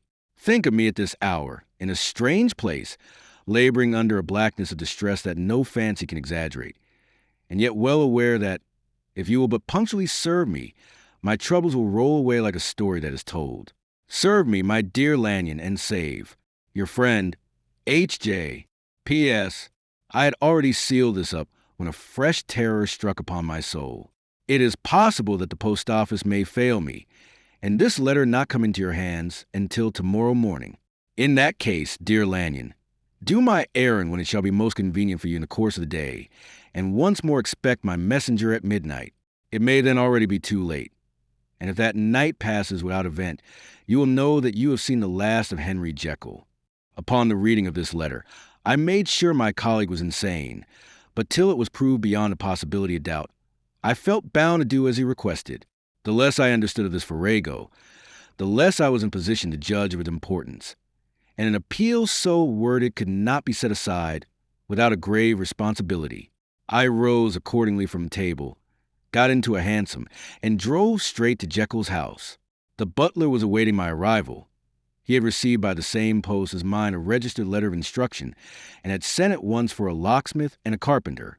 The tradesmen came while we were yet speaking, and we moved in a body to old Dr. Denman's surgical theater, from which, as you are doubtless aware, Jekyll's private cabinet is most conveniently entered. The door was very strong, the lock excellent. The carpenter vowed he would have great trouble and have to do much damage, if force were to be used, and the locksmith was near despair. But this last was a handy fellow, and after 2 hours' work, the door stood open. The press marked he was unlocked, and I took out the drawer, had it filled up with straw and tied in a sheet, and returned with it to Cavendish Square. Here I proceeded to examine its contents. The powders were neatly enough made up, but not with the nicety of the dispensing chemist, so that it was plain they were Jekyll's private manufacture, and when I opened one of the wrappers, I found what seemed to me a simple crystalline salt of a white color. The phial, to which I next turned my attention, might have been about half full of a blood-red liquor, which was highly pungent to the sense of smell and seemed to me to contain phosphorus and some volatile ether. At the other ingredients, I could make no guess. The book was an ordinary version book and contained little but a series of dates. These covered a period of many years, but I observed that the entry ceased nearly a year ago and quite abruptly. Here and there a brief remark was appended to a date, usually no more than a single word. Double, occurring perhaps 6 times in a total of several hundred entries, and once very early in the list and followed by several marks of exclamation, total failure. All this, though it whetted my curiosity, told me little that was definite. Here were a phial of some tincture, a paper of some salt, and the record of a series of experiments that had led, like too many of Jekyll's investigations, to no end of practical usefulness. How could the presence of these articles in my house affect either the honor, the sanity, or the life of my flighty colleague? If his messenger could go to one place, why could he not go to another? And even granting some impediment, why was this gentleman to be received by me in secret? The more I reflected, the more convinced I grew that I was dealing with a case of cerebral disease, and though I dismissed my servants to bed, I loaded an old revolver, that I might be found in some posture of self-defense. 12 o'clock had scarce rung out over London, ere the knocker sounded very gently on the door. I went myself at the summons, and found a small man crouching against the pillars of the portico. "Are you come from Dr. Jekyll?" I asked. He told me yes by a constrained gesture, and when I had bidden him enter, he did not obey me without a searching backward glance into the darkness of the square. There was a policeman not far off, advancing with his bull's-eye open, and at the sight, I thought my visitor started and made greater haste. These particulars struck me, I confess, disagreeably, and as I followed him into the bright light of the consulting room, I kept my hand ready on my weapon. Here, at last, I had a chance of clearly seeing him. I had never set eyes on him before, so much was certain. He was small, as I have said. I was struck besides with the shocking expression of his face, with his remarkable combination of great muscular activity and great apparent ability of constitution, and last but not least, with the odd, subjective disturbance caused by his neighborhood. This bore some resemblance to incipient rigor, and was accompanied by a marked sinking of the pulse. At the time, I set it down to some idiosyncratic personal distaste, and merely wondered at the acuteness of the symptoms. But I have since had reason to believe the cause to lie much deeper in the nature of man, and to turn on some nobler hinge in the principle of hatred. This person, who had thus, from the first moment of his entrance, struck in me what I can only describe as a disgustful curiosity, was dressed in a fashion that would have made an ordinary person laughable. His clothes, that is to say, although they were rich in sober fabric, were enormously too large for him in every measurement. The trousers hanging on his legs and rolled up to keep them from the ground, the waist of the coat below his haunches, and the collar sprawling wide upon his shoulders. Strange to relate, this ludicrous accoutrement was far from moving me to laughter. Rather, as it was something abnormal and misbegotten in the very essence of the creature that now faced me, something seizing, surprising, and revolting, this fresh disparity seemed but to fit in with and to reinforce it, so that to my interest in the man's nature and character, there was added a curiosity as to his origin, his life, his fortune, and status in the world. These observations, though they have taken so great a space to be set down in, were yet the work of a few seconds. My visitor was, indeed, on fire with somber excitement. "Have you got it?" he cried. "Have you got it?" And so lively was his impatience that he even laid his hand upon my arm and sought to shake me. I put him back, conscious at his touch of a certain icy pang along my blood. "Come, sir," said I. "You forget that I have not yet the pleasure of your acquaintance. Be seated, if you please." And I showed him an example, and sat down myself in my customary seat, and with as fair an imitation of my ordinary manner to a patient as the lateness of the hour, the nature of my preoccupations, and the horror I had of my visitor, would suffer me to muster. "I beg your pardon, Dr. Lanyon," he replied civilly enough. "What you say is very well founded, and my impatience has shown its heels to my politeness. I come here at the instance of your colleague, Dr. Henry Jekyll, on a piece of business at some moment, and I understood—" He paused and put his hand to his throat, and I could see, in spite of his collected manner, that he was wrestling against the approaches of the hysteria. I understood a drawer, but here I took pity on my visitor's suspense, and some perhaps on my own growing curiosity. "There it is, sir," said I, pointing to the drawer, where it lay on the floor behind a table and still covered with the sheet. He sprang to it, and then paused and laid his hand upon his heart.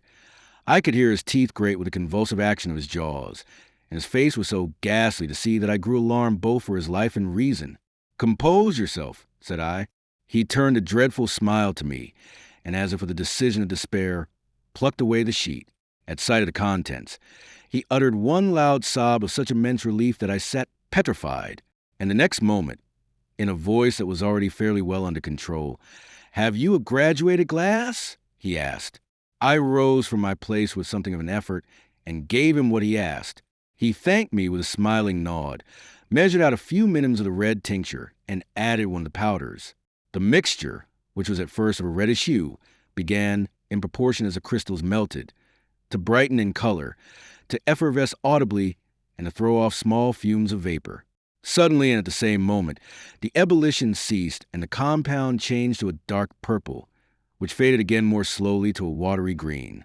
My visitor, who had watched these metamorphoses with a keen eye, smiled, set down the glass upon the table, and then turned and looked upon me with an air of scrutiny.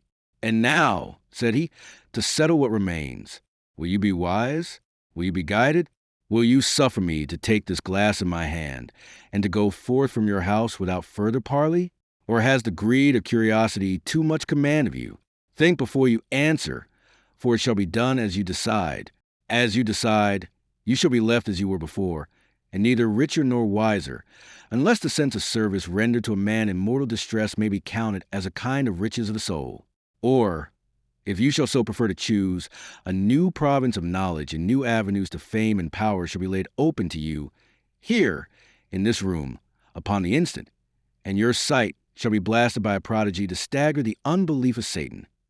"Sir," said I, affecting a coolness that I was far from truly possessing, "you speak enigmas, and you'll perhaps not wonder that I hear you with no very strong impression of belief. But I have gone too far in the way of inexplicable services to pause before I see the end." "It is well," replied my visitor. "Lanyon, you remember your vows. What follows is under the seal of our profession. And now, you have so long been bound to most narrow and material views. You who have denied the virtue of transcendental medicine. You who have derided your superiors. Behold." He put the glass to his lips and drank at one gulp. A cry followed. He reeled, staggered, clutched at the table and held on, staring with injected eyes, gasping with open mouth. And as I looked there came, I thought, a change. He seemed to swell. His face became suddenly black, and the features seemed to melt and alter, and the next moment I had sprung to my feet and leaped back against the wall, My arm raised to shield me from that prodigy, my mind submerged in terror. "Oh, God!" I scream and "Oh, God!" again and again, for there before my eyes, pale and shaken and half fainting, and groping before him with his hands, like a man restored from death, there stood Henry Jekyll. What he told me in the next hour, I cannot bring my mind to set on paper. I saw what I saw, I heard what I heard, and my soul sickened at it. And yet now, when that sight has faded from my eyes, I ask myself if I believe it, and I cannot answer. My life is shaken to its roots. Sleep has left me. The deadliest terror sits by me at all hours of the day and night. I feel that my days are numbered and that I must die, and yet I shall die incredulous. As for the moral turpitude that man unveiled to me, even with tears of penitence, I cannot, even in memory, dwell on it without a start of horror. I will say but one thing, utter son, and that, if you can bring your mind to credit it, will be more than enough. The creature who crept into my house that night was, on Jekyll's own confession, known by the name of Hyde, and hunted for in every corner of the land as the murderer of Carew. Hasty Lanyon. Henry Jekyll's full statement of the case. I was born in the year 18 to a large fortune, endowed beside with excellent parts, inclined by nature to industry, fond of the respect of the wise and good among my fellow men, and thus, as might have been supposed, with every guarantee of an honorable and distinguished future. And indeed the worst of my faults was a certain impatient gaiety of disposition, such as has made the happiness of many, but such as I found it hard to reconcile with my imperious desire to carry my head high, and wear a more than commonly grave countenance before the public. Hence it came about that I concealed my pleasures, and that when I reached years of reflection, and began to look round me and take stock of my progress and position in the world, I stood already committed to a profound duplicity of life. Many a man would have even blazoned such irregularities as I was guilty of, but from the high views that I had set before me, I regarded and hid them with an almost morbid sense of shame. It was thus rather the exacting nature of my aspirations and any particular degradation of my faults that made me what I was, and, with even a deeper trench than the majority of men, severed in me those provinces of good and ill which divide and compound man's dual nature. In this case, I was driven to reflect deeply and inveterately on that hard law of life, which lies at the root of religion and is one of the most plentiful springs of distress. Though so profound a double dealer, I was in no sense a hypocrite. Both sides of me were in dead earnest. I was no more myself when I laid aside restraint and plunged in shame than when I labored in the eye of day at the furtherance of knowledge or the relief of sorrow and suffering. And it chanced that the direction of my scientific studies, which led wholly toward the mystic and the transcendental, reacted and shed a strong light on this consciousness of the perennial war among my members. With every day, and from both sides of my intelligence, the moral and the intellectual, I thus drew steadily nearer to that truth by whose partial discovery I have been doomed to such a dreadful shipwreck. That man is not truly one, but truly two. I say two, because the state of my own knowledge does not pass beyond that point. Others will follow. Others will outstrip me on the same lines. And I hazard to guess that man will be ultimately known for a mere polity of multifarious, incongruous, and independent denizens. I, for my part, from the nature of my life, advance infallibly in one direction, and in one direction only. It was on the moral side and in my own person that I learned to recognize the thorough and primitive duality of man. I saw that, of the two natures that contended in the field of my consciousness, even if I could rightly be said to be either, it was only because I was radically both, and from an early date. Even before the course of my scientific discoveries had begun to suggest the most naked possibility of such a miracle, I had learned to dwell with pleasure, as a beloved daydream, on the thought of the separation of these elements. If each, I told myself, could but be housed in separate identities, life would be relieved of all that was unbearable. The unjust might go his way, delivered from the aspirations and remorses more upright twin, and the just could walk steadfastly and securely on his upward path, doing the good things in which he found his pleasure, and no longer exposed to disgrace and penitence by the hands of this extraneous evil. It was a curse of mankind that these incongruous faggots were thus bound together, that in the agonized womb of consciousness, these polar twins should be continuously struggling. How, then, were they dissociated? I was so far in my reflections when, As I have said, a sidelight began to shine upon the subject from the laboratory table. I began to perceive more deeply than it has ever yet been stated the trembling immateriality, the mist-like transience of this seemingly so solid body in which we walk attired. Certain agents I found have the power to shake and to pluck back that fleshly vestment, even as a wind might toss the curtains of a pavilion. For two good reasons, I will not enter deeply into the scientific branch of my confession. First, because I have been made to learn that the doom and burden of our life is bound forever on man's shoulders, and when the attempt is made to cast it off, it but returns upon us with more unfamiliar and more awful pressure. Second, because, as my narrative will make, alas, too evident, my discoveries were incomplete. Enough, then, that I not only recognized my natural body for the mere aura and effulgence of certain the powers that made up my spirit, but managed to compound a drug by which these powers should be dethroned from their supremacy, and a second form and countenance substituted, none the less natural to me because they were the expression and bore the stamp of lower elements in my soul. I hesitated long before I put this theory to the test of practice. I knew well that I risked death, for any drug that so potently controlled and shook the very fortress of identity might, by the least scruple of an overdose or at the least inopportunity in the moment of exhibition, utterly blot out that immaterial tabernacle which I looked to it to change. But the temptation of discovery so singular and profound at last overcame the suggestions of alarm. I had long since prepared my tincture. I purchased at once, from a firm of wholesale chemists, a large quantity of particular salt which I knew, from my experiments, to be the last ingredient required. And late one accursed night, I compounded the elements, watched them boil and smoke together in a glass, and when the ebullition had subsided, with a strong glow of courage, drank off the potion. The most racking pang succeeded, a grinding of bones, deadly nausea, and a horror of the spirit that cannot be exceeded at the hour of birth or death. Then these agonies began swiftly to subside, and I came myself as if out of a great sickness. There was something strange in my sensations, something indescribably new and, from its very novelty, incredibly sweet. I felt younger, lighter, happier in body. Within I was conscious of heady recklessness, a current of disordered sensual images running like a mill race in my fancy, a solution of the bonds of obligation, an unknown but not an innocent freedom of the soul. I knew myself at the first breath of this new life to be more wicked, tenfold more wicked, sold a slave to my original evil, and the thought, in that moment, braced and delighted me like wine. I stretched out my hands, exulting in the freshness of these sensations, and in the act, I was suddenly aware that I had lost in stature. There was no mirror at that date in my room.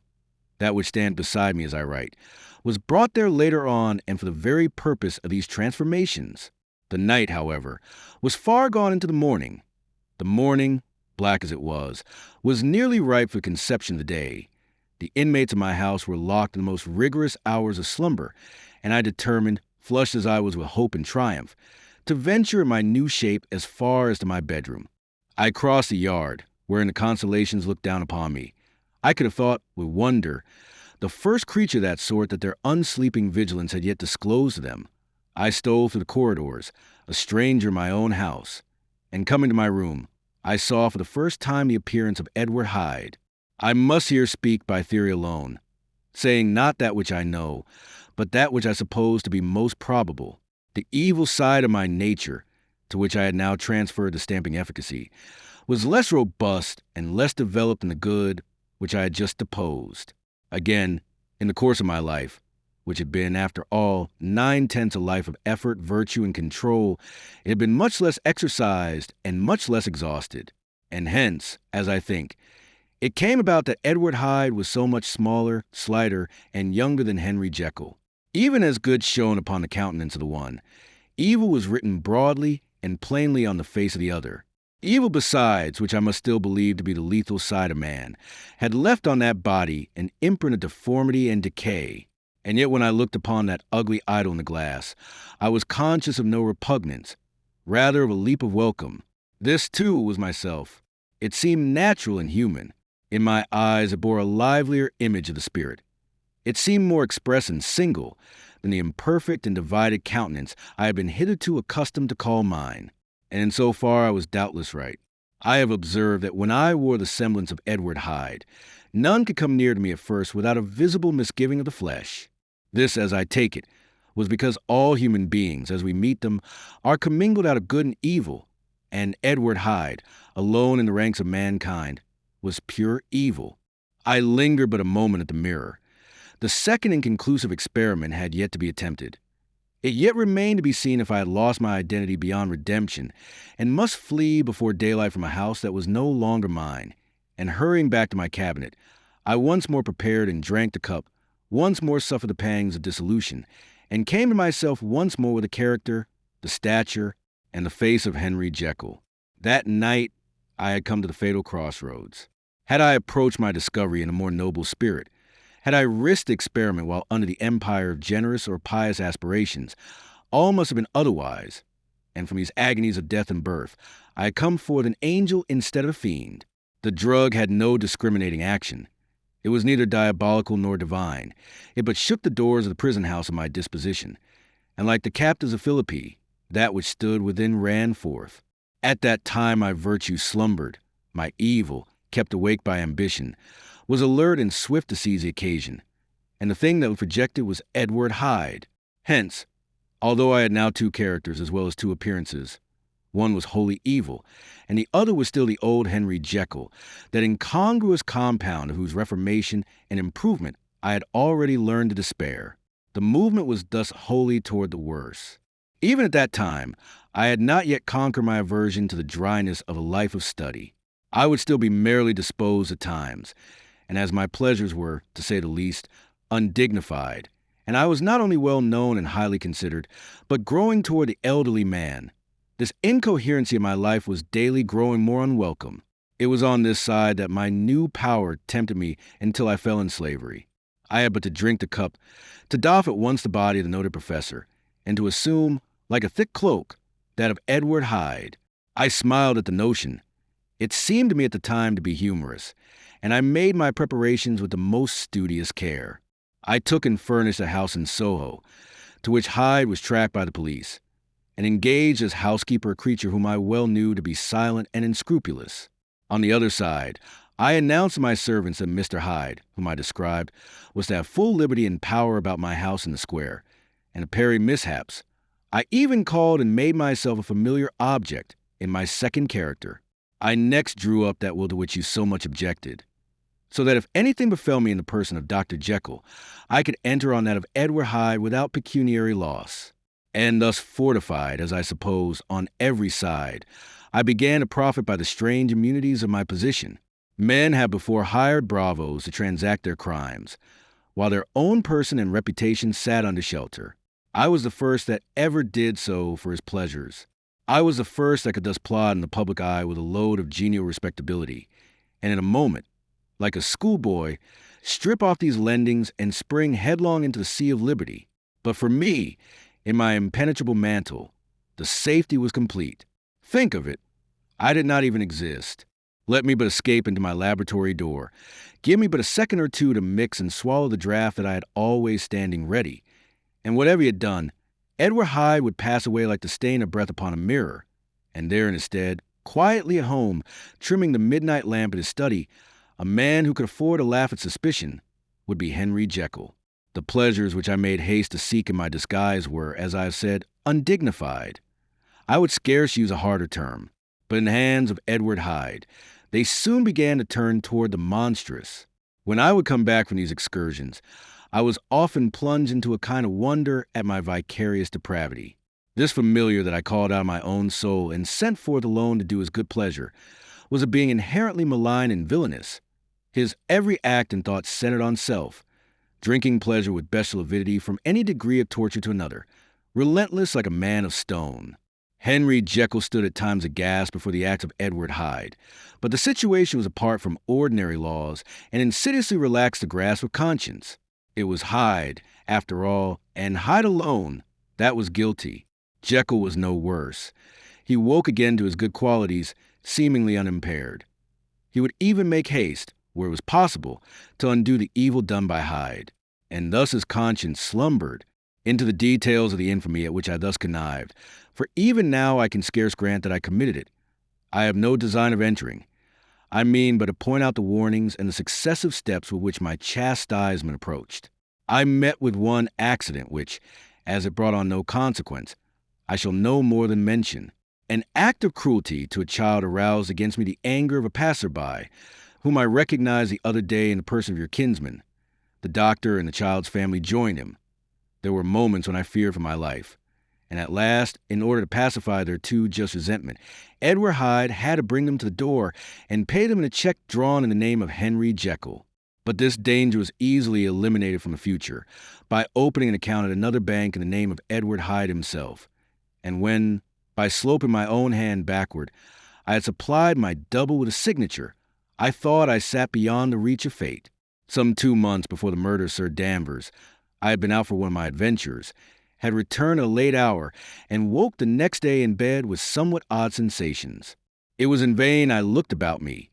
In vain I saw the decent furniture and tall proportions of my room in the square. In vain that I recognized the pattern of the bed curtains and the design of the mahogany frame. Something still kept insisting that I was not where I was, that I had not wakened where I seemed to be, but in the little room in Soho where I was accustomed to sleep in the body of Edward Hyde. I smiled to myself, and, in my psychological way, began lazily to inquire into the elements of this illusion, occasionally, even as I did so, dropping back into a comfortable morning doze. I was still so engaged when, in one of my more wakeful moments, my eyes fell upon my hand. Now the hand of Henry Jekyll, as you have often remarked, was professional in shape and size. It was large, firm, white, and comely. But the hand which I now saw, clearly enough, in the yellow light of a mid-London morning, lying half shut on the bedclothes, was lean, corded, knuckly, of a dusky pallor, and thickly shaded with a swart growth of hair. It was the hand of Edward Hyde. I must have stared upon it for near half a minute, sunk as I was in the mere stupidity of wonder, before terror woke up in my breast as sudden and startling as the crash of cymbals, and bounding from my bed, I rushed to the mirror. At the sight that met my eyes, my blood was changed into something exquisitely thin and icy. Yes, I had gone to bed Henry Jekyll. I had awakened Edward Hyde. How was this to be explained? I asked myself, and then, with another bound of terror, how was it to be remedied? It was well on in the morning. The servants were up. All my drugs were in the cabinet. A long journey down 2 pairs of stairs, through the back passage, across the open court, and through the anatomical theater, from where I was then standing horror-struck. It might indeed be possible to cover my face, but of what use was that, when I was unable to conceal the alteration in my stature? And then, with an overpowering sweetness of relief, it came back upon my mind that the servants were already used to the coming and going of my second self. I had soon dressed, as well as I was able, in clothes of my own size, had soon passed through the house, where Bradshaw stared and drew back at seeing Mr. Hyde at such an hour and in such a strange array, and 10 minutes later, Dr. Jekyll had returned to his own shape and was sitting down with a darkened brow to make a feint of breakfasting. Small indeed was my appetite. This inexplicable incident, this reversal of my previous experience, seemed, like the Babylonian finger on the wall, to be spelling out the letters of my judgment, and I began to reflect more seriously than ever before on the issues and possibilities of my double existence. That part of me which I had the power of projecting had lately been much exercised and nourished. It had seemed to me of late as though the body of Edward Hyde had grown in stature, as though, when I wore that form, I were conscious of a more generous tide of blood, and I began to spy a danger that, if this were much prolonged, the balance of my nature might be permanently overthrown, the power of voluntary change be forfeited, and the character of Edward Hyde become irrevocably mine. The power of the drug had not been always equally displayed. Once, very early in my career, it had totally failed me.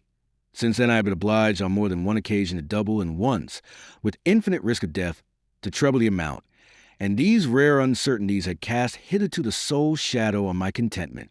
Now, however, and in the light of that morning's accident, I was led to remark that whereas, in the beginning, the difficulty had been to throw off the body of Jekyll, it had of late gradually but decidedly transferred itself to the other side. All things therefore seemed to point to this, that I was slowly losing hold of my original and better self, and becoming slowly incorporated with my second and worse. Between these two, I now felt I had to choose. My two natures had memory in common, but all other faculties were most unequally shared between them. Jekyll, who was composite, now with the most sensitive apprehensions, now with a greedy gusto, projected and shared in the pleasures and adventures of Hyde. But Hyde was indifferent to Jekyll, or but remembered him as the mountain bandit remembers the cavern in which he conceals himself from pursuit. Jekyll had more than a father's interest. Hyde had more than a son's indifference. To cast in my lot with Jekyll was to die to those appetites which I had long secretly indulged and had of late begun to pamper.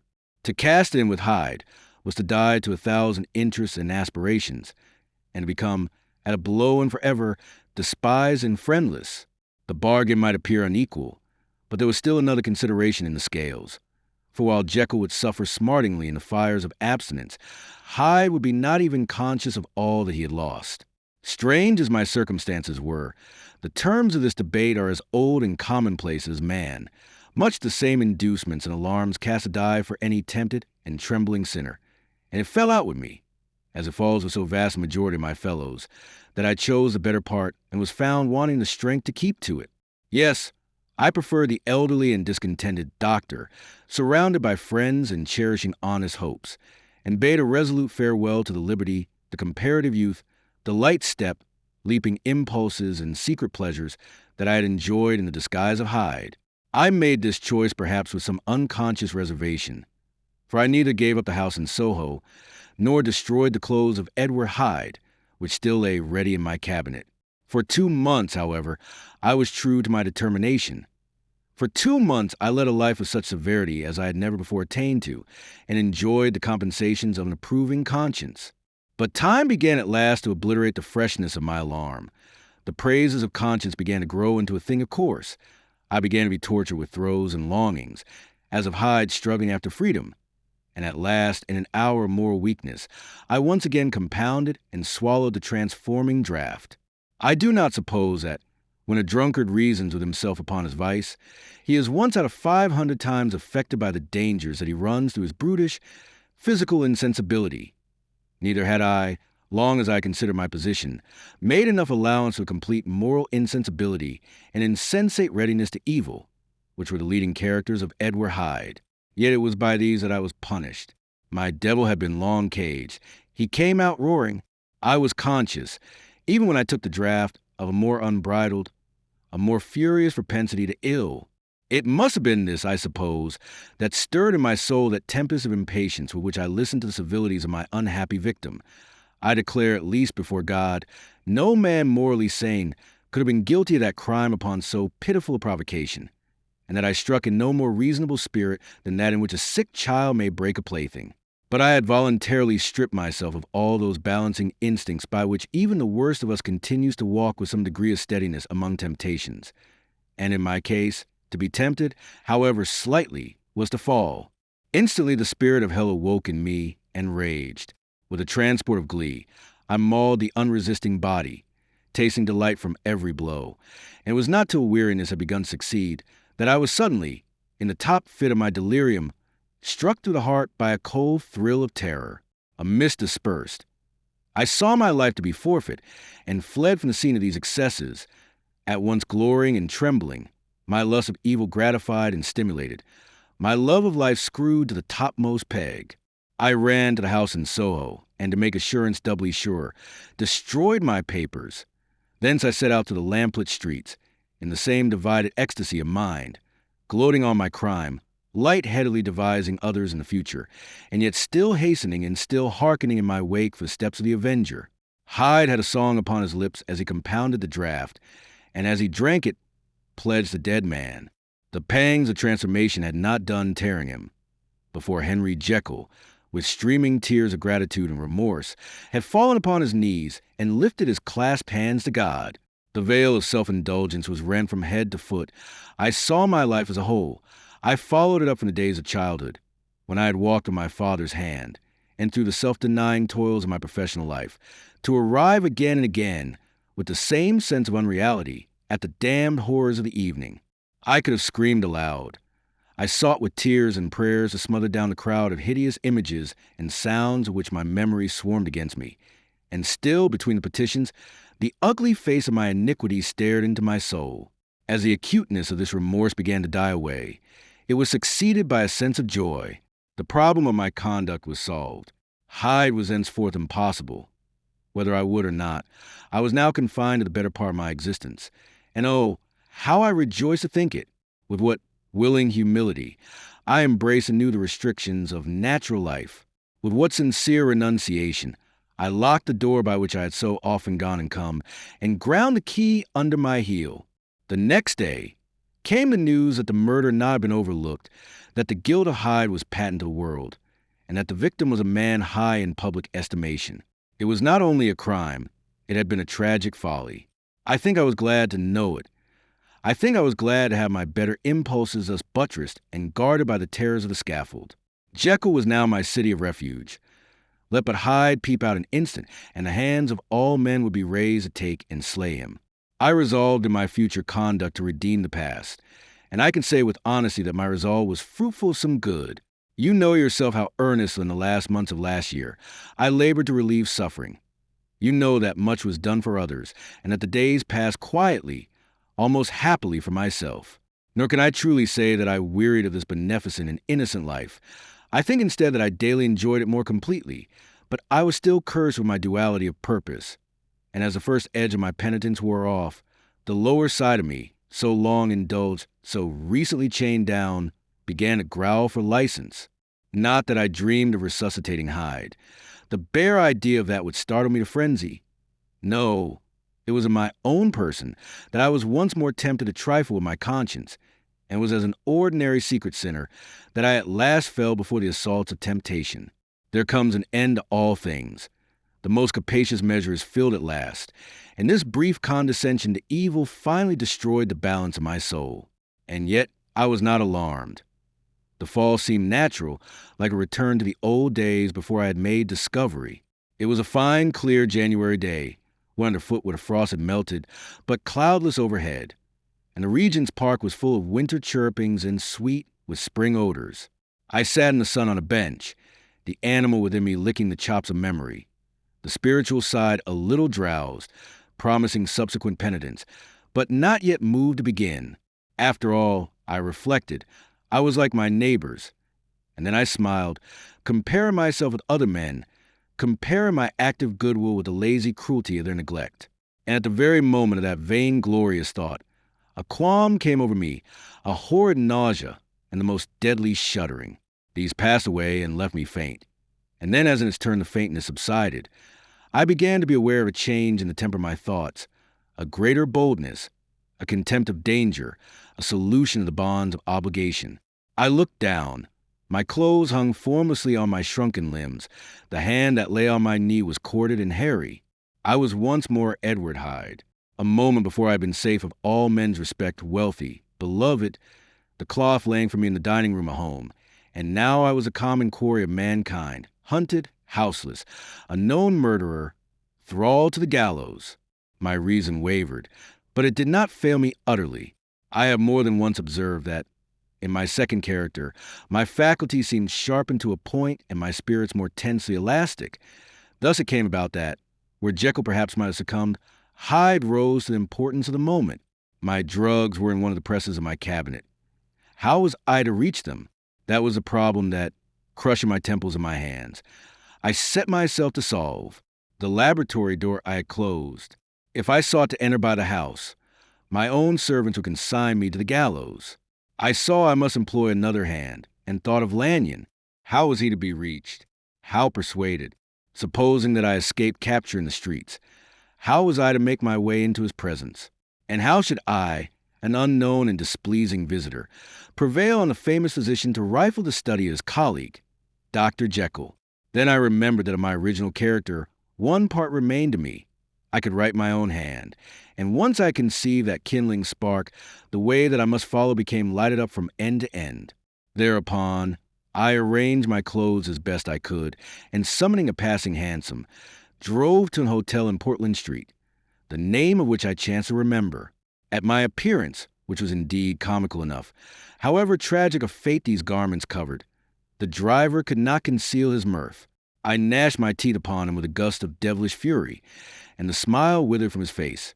Happily for him, yet more happily for myself, for in another instant I had certainly dragged him from his perch.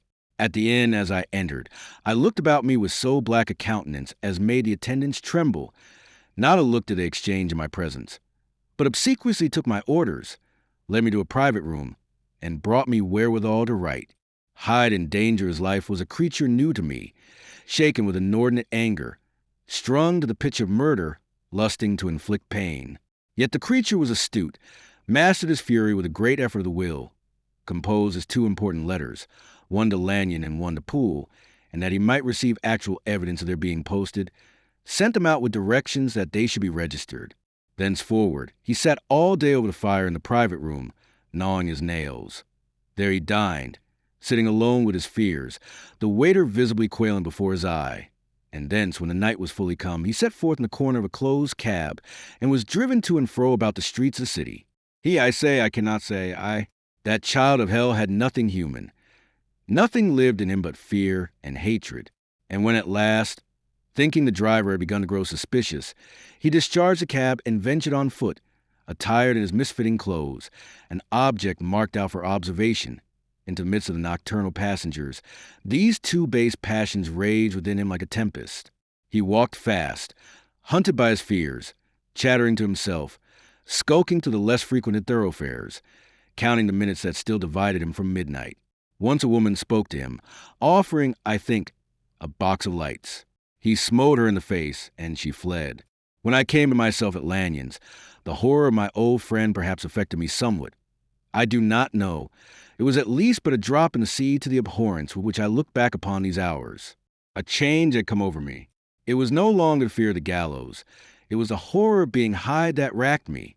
I received Lanyon's condemnation partly in a dream. It was partly in a dream that I came home to my own house and got into bed. I slept after prostration of the day, with a stringent and profound slumber which not even the nightmares that wrung me could avail to break. I awoke in the morning shaken, weakened, but refreshed. I still hated and feared the thought of the brute that slept within me, and I had not of course forgotten the appalling dangers of the day before. But I was once more at home, in my own house and close to my drugs, and gratitude for my escape shone so strong in my soul that it almost rivaled the brightness of hope. I was stepping leisurely across the court after breakfast, drinking the chill of the air with pleasure, when I was seized again with those indescribable sensations that heralded the change, and I had but the time to gain the shelter of my cabinet, before I was once again raging and freezing with the passions of Hyde. It took on this occasion a double dose to recall me to myself, and alas, 6 hours after, as I sat looking sadly in the fire, the pangs returned, and the drug had to be re-administered. In short, from that day forth it seemed only by a great effort as of gymnastics, and only under the immediate stimulation of the drug, that I was able to wear the countenance of Jekyll. At all hours of day and night, I would be taken with a premonitory shudder. Above all, if I slept, or even dozed for a moment in my chair, it was always as Hyde that I awakened, under the strain of this continually impending doom, and by the sleeplessness to which I now condemned myself.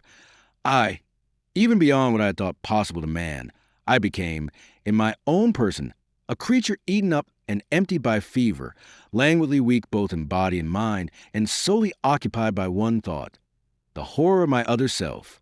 But when I slept, or when the virtue of the medicine wore off, I would leap almost without transition, for the pangs of transformation grew daily less marked, into possession of fancy brimming with images of terror, a soul boiling with causeless hatreds, and a body that seemed not strong enough to contain the raging energies of life.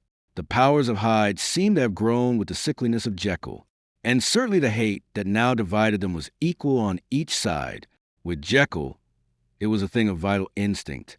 He had now seen the full deformity of that creature that shared with him some of the phenomena of consciousness, and was co-heir with him in death.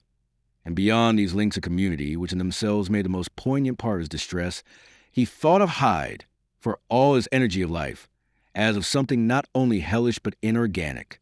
This was a shocking thing, that the slime of the pit seemed to utter cries and voices, that the amorphous dust gesticulated and sinned, that what was dead and had no shape should usurp the offices of life, and this again, that insurgent horror was knit to him closer than a wife, closer than an eye, lay caged in his flesh, where he heard it mutter and felt it struggle to be born, and at every hour of weakness and in the confidence of slumber prevailed against him and deposed him out of life.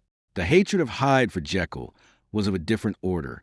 His terror of the gallows drove him continually to commit temporary suicide and return to a subordinate station of a part instead of a person. But he loathed the necessity.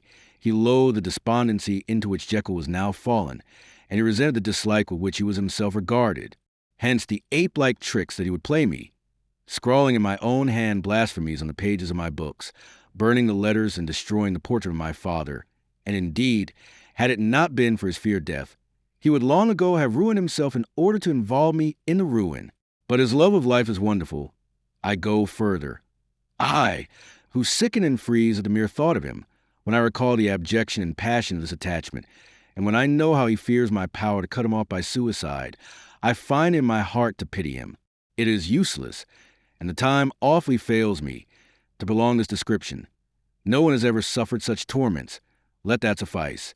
And yet even to these habit brought, no, not alleviation, but a certain callousness of soul, a certain acquiescence of despair, and my punishment might have gone on for years, but for the last calamity which has now fallen, and which has finally severed me from my own face and nature.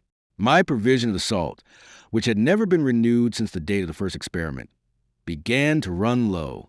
I sent out for a fresh supply, and mixed the draught. The ebullition followed, and the first change of color, not the second. I drank it, and it was without efficiency. You will learn from Poole how I have had London ransacked. It was in vain, and I am now persuaded that my first supply was impure, and that it was that unknown impurity which lent efficacy to the draught. About a week has passed, and I am now finishing the statement under the influence of the last of the old powders. This, then, is the last time, sure a miracle, that Henry Jekyll can think his own thoughts or see his own face, now how sadly altered, in the glass. Nor must I delay too long to bring my writing to an end, for my narrative has hitherto escaped destruction.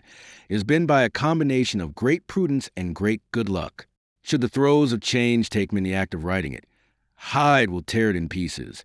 But if some time shall have elapsed after I have laid it by, his wonderful selfishness and circumscription to the moment will probably save it once again from the action of his ape-like spite. And indeed the doom that is closing on us both has already changed and crushed him. Half an hour from now, when I shall again and forever re-endue that hated personality, I know how I shall sit shuddering and weeping in my chair, or continue, with the most strained and fear-struck ecstasy of listening, to pace up and down this room, my last earthly refuge, and give ear to every sound of menace. Will Hyde die upon the scaffold, or will he find courage to release himself at the last moment? God knows. I am careless. This is my true hour of death, and what is to follow concerns another than myself. Here, then, as I lay down the pen and proceed to seal up my confession, I bring the life of that unhappy Henry Jekyll to an end.